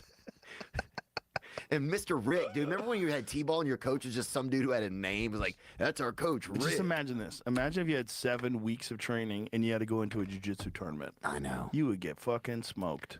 You would get fucking smoked. If you don't know what you're doing, you barely know what you're doing. You're going to make a bunch of mistakes. Yes, I would, Joe. 7 weeks of training in that is even scarier because you got guns and you're going out in the street and you're arresting people. Yep. Yeah. But it's like not more than ever, it feels like theater. And it feels like it's been theater for a while. And it feels like, maybe this is crazy, but it feels like we're at the last cusp before something weird is going to happen. Didn't you say something weird might happen, Jamie? Jamie's always saying that. He's tuned in. Is he like that? Jamie's got an ear for weird. Even blacks are getting scared, though. For real? Yeah. Even blacks are getting but they're more scared of like the Trump movement. You know, totalitarianism and fascism. No? I think they're getting, they see these ostracized, they see these communities of people out there getting abused and shit, and I think it reflects in them somewhere, You mean like with ICE? Is that what you're saying? No, with you see, there's a lot of brown people getting murdered on fucking TikTok all the time, like, in the Middle East, and I think you see that and it makes them hyped up, or, it activates. Well, everybody should be upset about that. I agree, but I the idea that the only way to solve problems is by dropping bombs on people it's so crazy that's still the move in 2026. But I don't think it's our move. But however, if you are faced with an evil dictator that has his eyes on a global caliphate and is developing nuclear bombs. So now Iran has had its eye on a global caliphate and developing nuclear bombs that they've been developing since 1996. That's the first time Bibi said that they were weeks away from having a nuclear bomb. 1996. I was 9. And they still don't have a nuclear bomb. Just like Iraq never had weapons of mass destruction. I mean, I don't know. It's all getting really old, really quick. You can't be all fucking kumbaya, but the question is like, how does that get resolved? Right, that's Like, the question. How do you make sure? How can you even know? That's what I whether or came to not they're ask you. capable of having nuclear weapons? And for the last 20 years, they've been preparing and stockpiling missiles and developing. They have some crazy thing I was seeing online where it's like they almost like have a mountain and dug deep into the ground. They have these missile elevators. And like the missiles are like hidden deep into the ground where the only way you could destroy that facility is with like a nuke. No, And they see? just did it specifically knowing that they were going to get bombed. Well, they had they did Top Gun movie where Miles Teller flew in there. And then a year later, we did that or a few years later, we did that in Iran. Like, isn't it kind of like it all seems bizarre where they had to fire a nuke down or they had to fire a missile down into the thing, remember? I didn't see that movie. It was good. I bet it was. It actually was good. I liked the first one. Oh, we made a Crazy. movie too. I got to tell you about our movie. I can't forget. Oh, that's right. You made a movie. Yeah, I didn't mean to interrupt about it. But let's find out what was I asking before we moved on? Iranian missile thing? Yeah. What is that elevator thing that they have? They have some underground, like deep underground. Someone was explaining it online. They have a very unique method of protecting their missiles from being bombed. So they have their storage is like deep, deep underground. I think that's one of the things that they were just attacking recently. Yeah, it's called Like mountains. we were dropping bombs on them recently. I don't think we're They're over there called doing that for mountains, ourselves, Joe. though. Doesn't seem like it. Big rocks. Doesn't seem like it's in our best interest. Big rocks. You know? Why do you think? Pointy at the Then top. what is it that like Sometimes Israel there's holds snow over on top. America that we do those things? Well, first of all, there's a lot of people that donated to the Trump campaign that have significant influence over him. Yeah. That lobby for Israel. Right. And they're very beholden. So that's just capitalism then, right? So IDF uncovers Iran missile megacities. I don't believe anything they say. It's hard to know because this That's is all right. AI, right? Theo. Is this real? It looked like it was, but Is this real?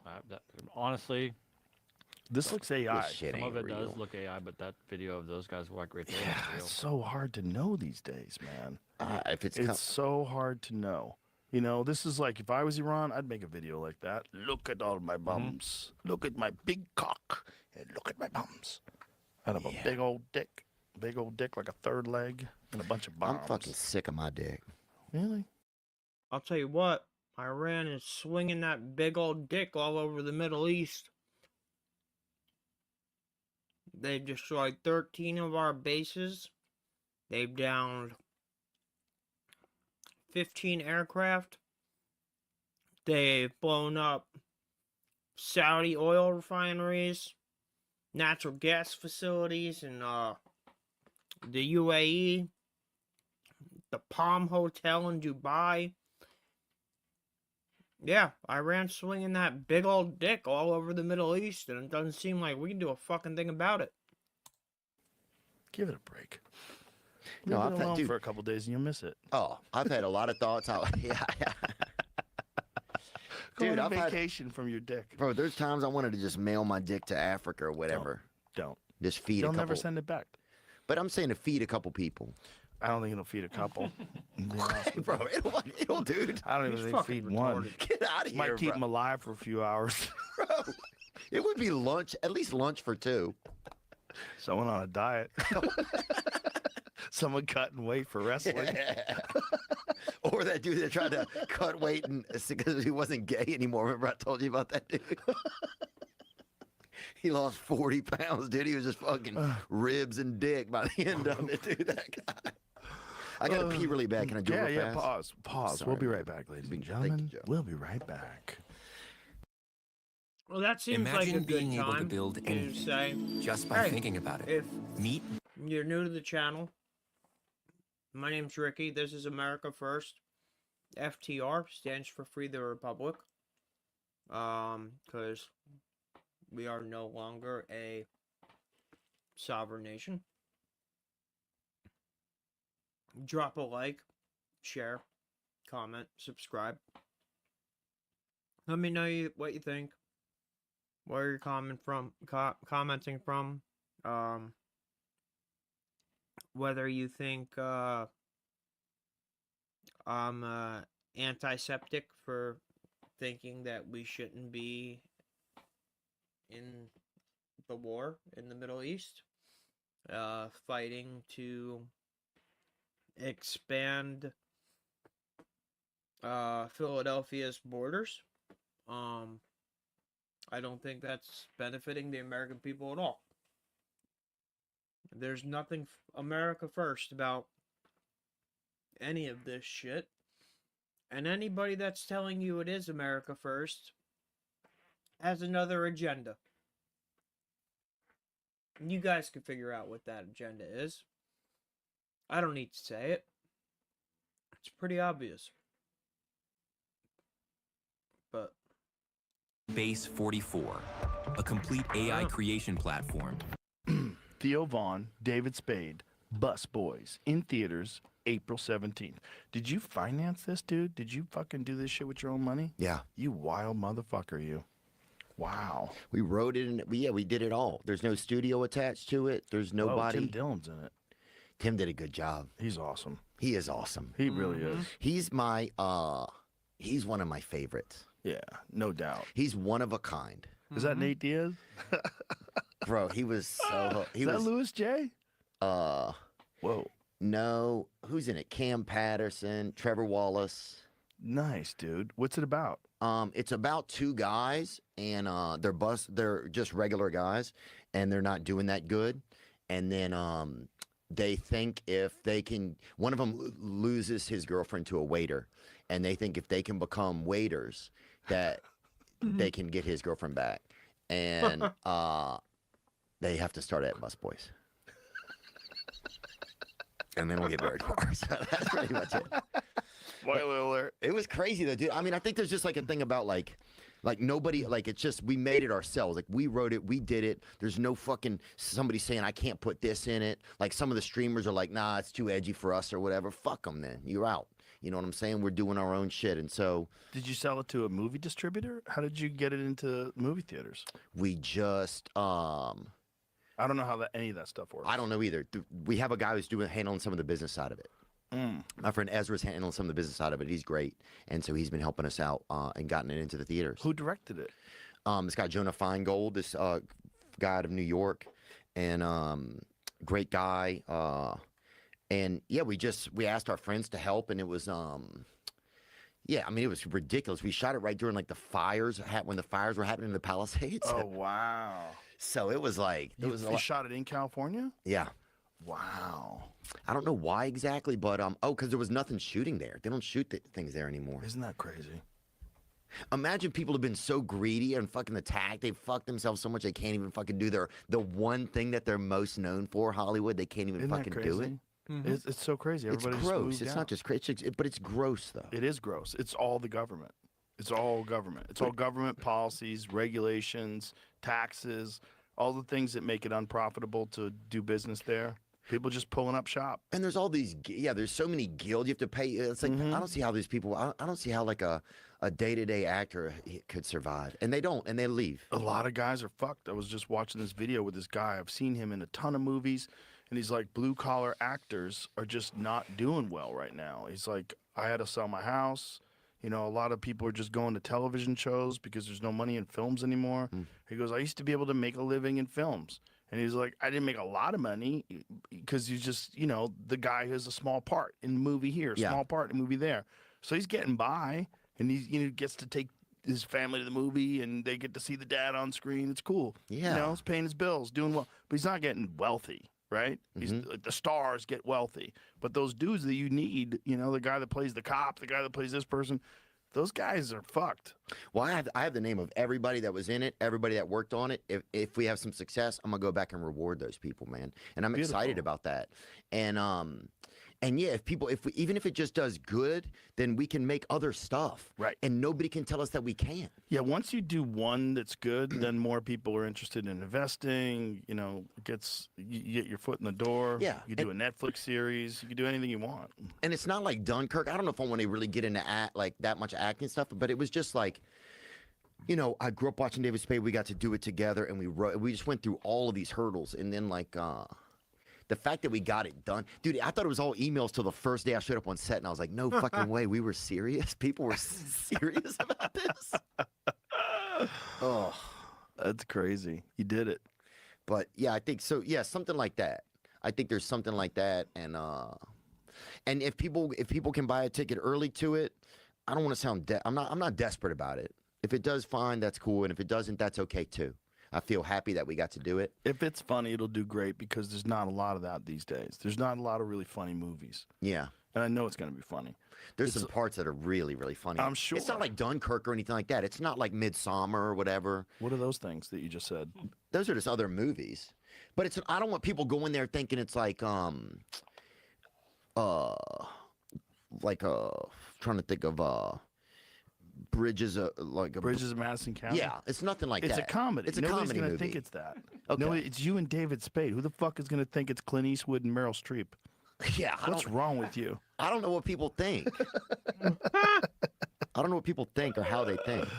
But yeah, anyway. But yeah, there's some fucking retarded stuff. It's just fun, dude. You know what used to have a great joke about Bridges of Madison County? Chris McGuire. He had a fucking great joke. Dude, it's one of my favorite movies. Congratulations. Let me tell you his joke. His joke was about how, you know, it's hard to choose a movie with your girlfriend. Like, she wants this. And he goes, Bridges of Madison County. He's like, oh, Clint Eastwood's in it. He goes, Clint would never fuck me. And he goes, 10 minutes into the movie, he's like, hey, something's fishy. Clint doesn't have a gun. He goes, 20 minutes after that, Clint's crying. I'm like, oh, Clint, you fucked me. He goes, he's crying because he doesn't have a gun. Such a great joke. Yeah, that's Shout out to Chris McGuire. Shout out to Chris McGuire. I haven't met him. You never met him? I haven't. Funny dude. We started out together way back in the Dizzy. But Did he went, you? Yeah, he went the route of writing. He mostly writes and stuff now. But was a funny comic, man. He's a good comic. But these fucking comedy movies are squashed. We were just talking about that last night in the green room. Where it's like, it seems like The Hangover was probably the last gasp. And that was like 2009. But what happened? Like, how could you go that? People got scared. You got scared of a scared. 100%. It seems organized to me. No, it's if we take woke comedy away from ideology, people, then they're not going to be laughed. They didn't think. It's woke ideology that's looking to yell at people for every transgression, and you can't have that with comedy. You can't have that kind of nonsense with a really funny movie, like Something About Mary, or you know, Kingpin. Classic Farrelly Brothers movies. Oh, so good. How great was that? Great fucking movie. Great fucking movie. That movie's so good. So funny. Even to this day. Go back and rewatch it. Bill Murray with his crazy fucking hair. Woody Harrelson with one hand. It's a great movie, man. Yeah. When he had to go down on that lady to pay his rent and he threw up in the toilet. Remember that scene? That movie's 30 years old now. Is it? That's crazy. That is crazy. 96. It's a banger of a movie, man. All the good shit's gone, dude. But it's not. It's not. That's true. You're right. Sometimes I get in that attitude where it's like I got to stay out of those little moments. I usually get out of them pretty quick. You can still do those movies, but you have to do it the way you just did it. You have to finance it yourself, and you have to do. But luckily now, man, you could shoot a whole fucking movie on your phone. Dude, we shot this bitch in 23 days, dude. There was one day where the winds were like 50 miles an hour. And it was like, we can't afford to be here another day. So suddenly, in these scenes, there's just a ton of fucking wind, dude. Well, that's fine. That shit happens in the real world, right? For sure. Why can't it hahappen in your show? I agree. I think it was just interesting how it all worked out. People are making their own stuff. You know, like I was talking to Shane about this last night. Because, you know, Shane just wrapped up Tires, this new season of Tires. Shane. Yeah. Yeah, he was... he was telling me some hilarious scenes from Tires. I can't wait to watch it. But it's like that kind of a thing where just him and his buddies put together a show. Yeah. You know, it's like his buddy's the writer and the director. All his buddies are on it. They all came up be with right the back. idea. They do it themselves. No one's looking over their shoulder. I asked him if like Netflix has any input. He's like, no, there's no input. They just make a show. They just make a show. That's fun. Give it to Hold on. Netflix. Bang. It's a beautiful time for stuff like that. Yeah, you're right. It's a primavera, they say in Spanish. It's a springtime for new things. Well, there's an opening, right? And because there's no gatekeepers anymore, because they've essentially killed their own business, you can kind of do it on your own now. Yeah. That's the beautiful thing. Like, you don't have to, like, sit in a room full of fucking executives that don't know jack shit. And they want to give you direction on what's funny and what's not. And where's the diversity in your film? Yeah. You know, we think you should have a black trans friend. Like, oh. Yeah, we think you should have a faggot ant or whatever, like the insect or whatever. And I'm like, that's crazy. You're like, this is a fucking... You're like, this is a script about driver's ed. And they're like, but you need an insect that's a homoerotic.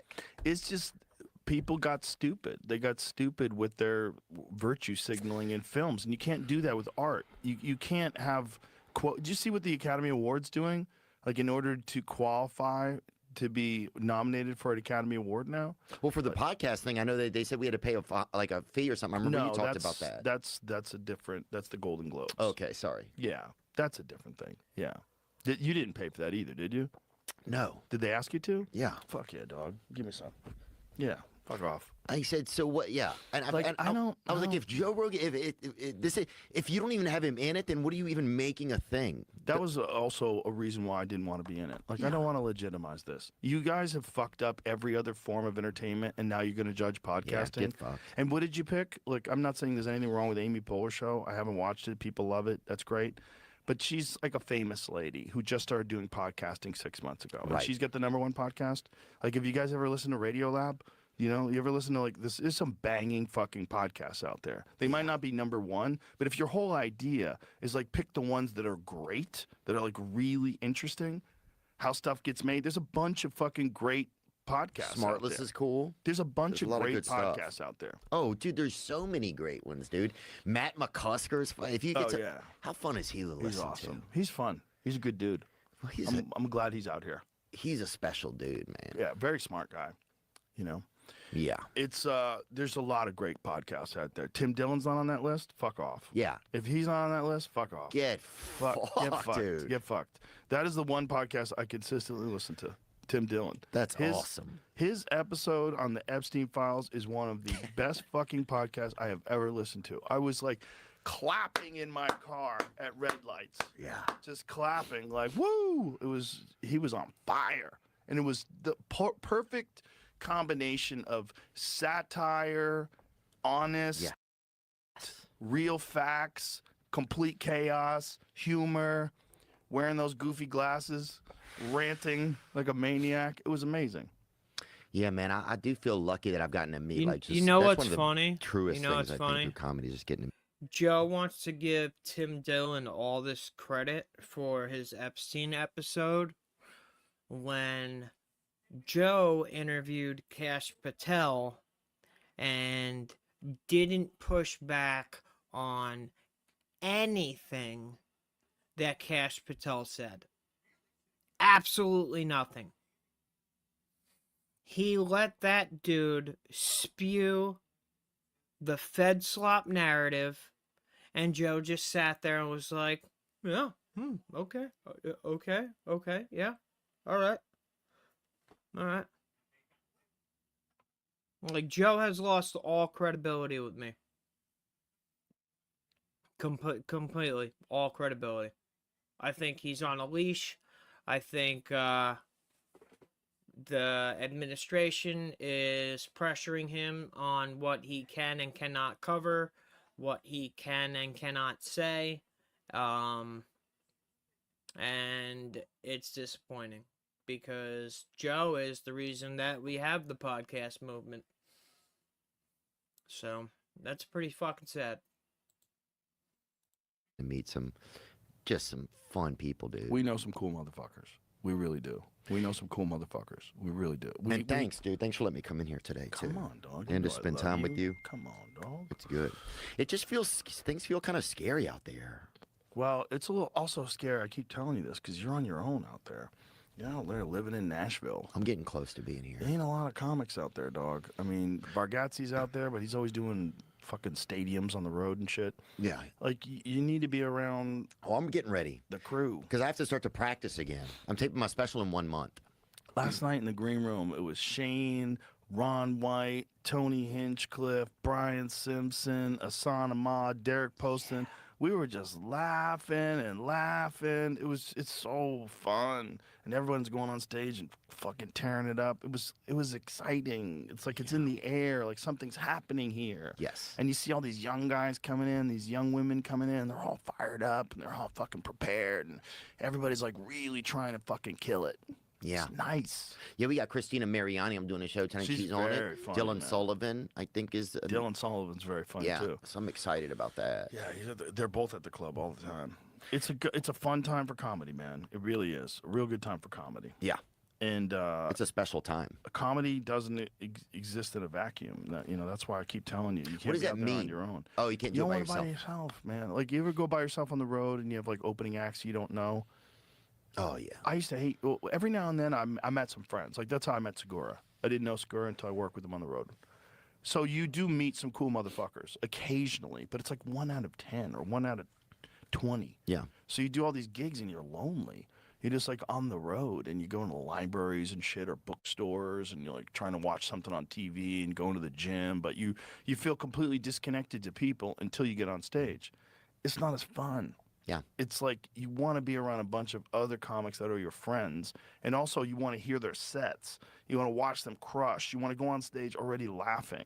You want to be laughing at what he just said when you get on stage. And feel the competition. It's inspiration more than it is competition. Yeah, that's fair. So the problem with competition is someone has to lose. Yeah. You don't want anybody to lose. Then no one has to lose. It's just these people doing well should inspire you to do well. They should light a fire under you. Yeah. You can call it competition, but the problem with competition is one person wins, one person loses. Yeah. That's not comedy. What comedy is that everybody wins. That's real. And that's not like bullshit talk to try to appear humble. The reality is you win if everybody wins. You've always, well, that's one thing I've always admired. You've always been that way. Like, yes, I'll support you how I can, and you've always been that way about young comics. And, yeah, I agree with you. People did it for me, man. They did it for me when I was coming up, and it helped me tremendously. And I try to pass it on times 10. It's between that and Kill Tony. Kill Tony's so fun, dude. It's such an important part of comedy. Like having this place where you all you need is a minute. You could have been doing comedy like just all right, trying it out on the road. We are and gonna just cover like the barely ceasefire. filling up a Friday We're night gonna 10 cover o'clock Trump's show, speech. and then you develop like. So hold on a second. Give me a second here.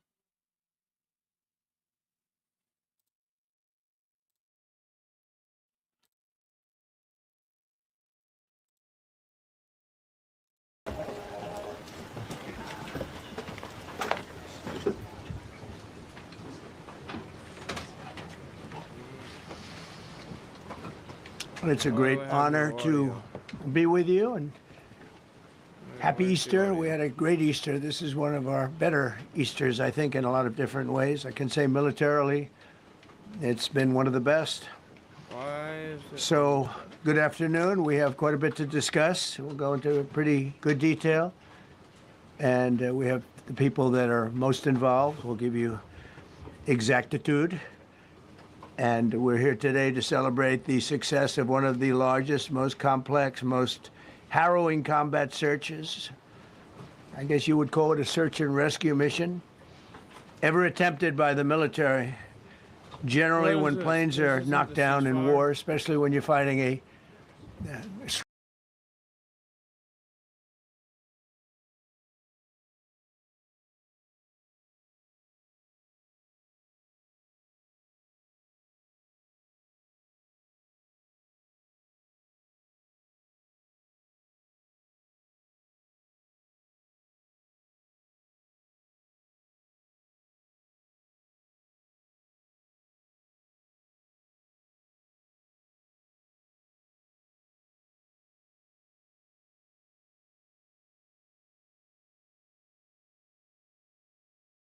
historic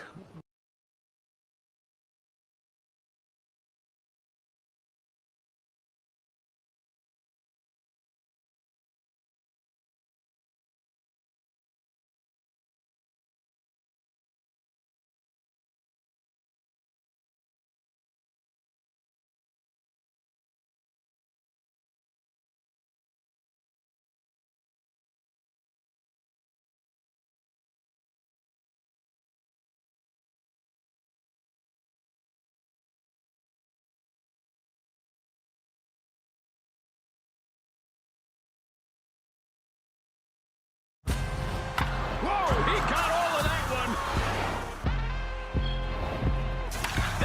At the top of your screen, or go to livenowfox.com/connect. It'll take you to a landing page where you can click on the Ask Now tab and submit that question. All right, let's hit our final break of the hour. We'll be right back.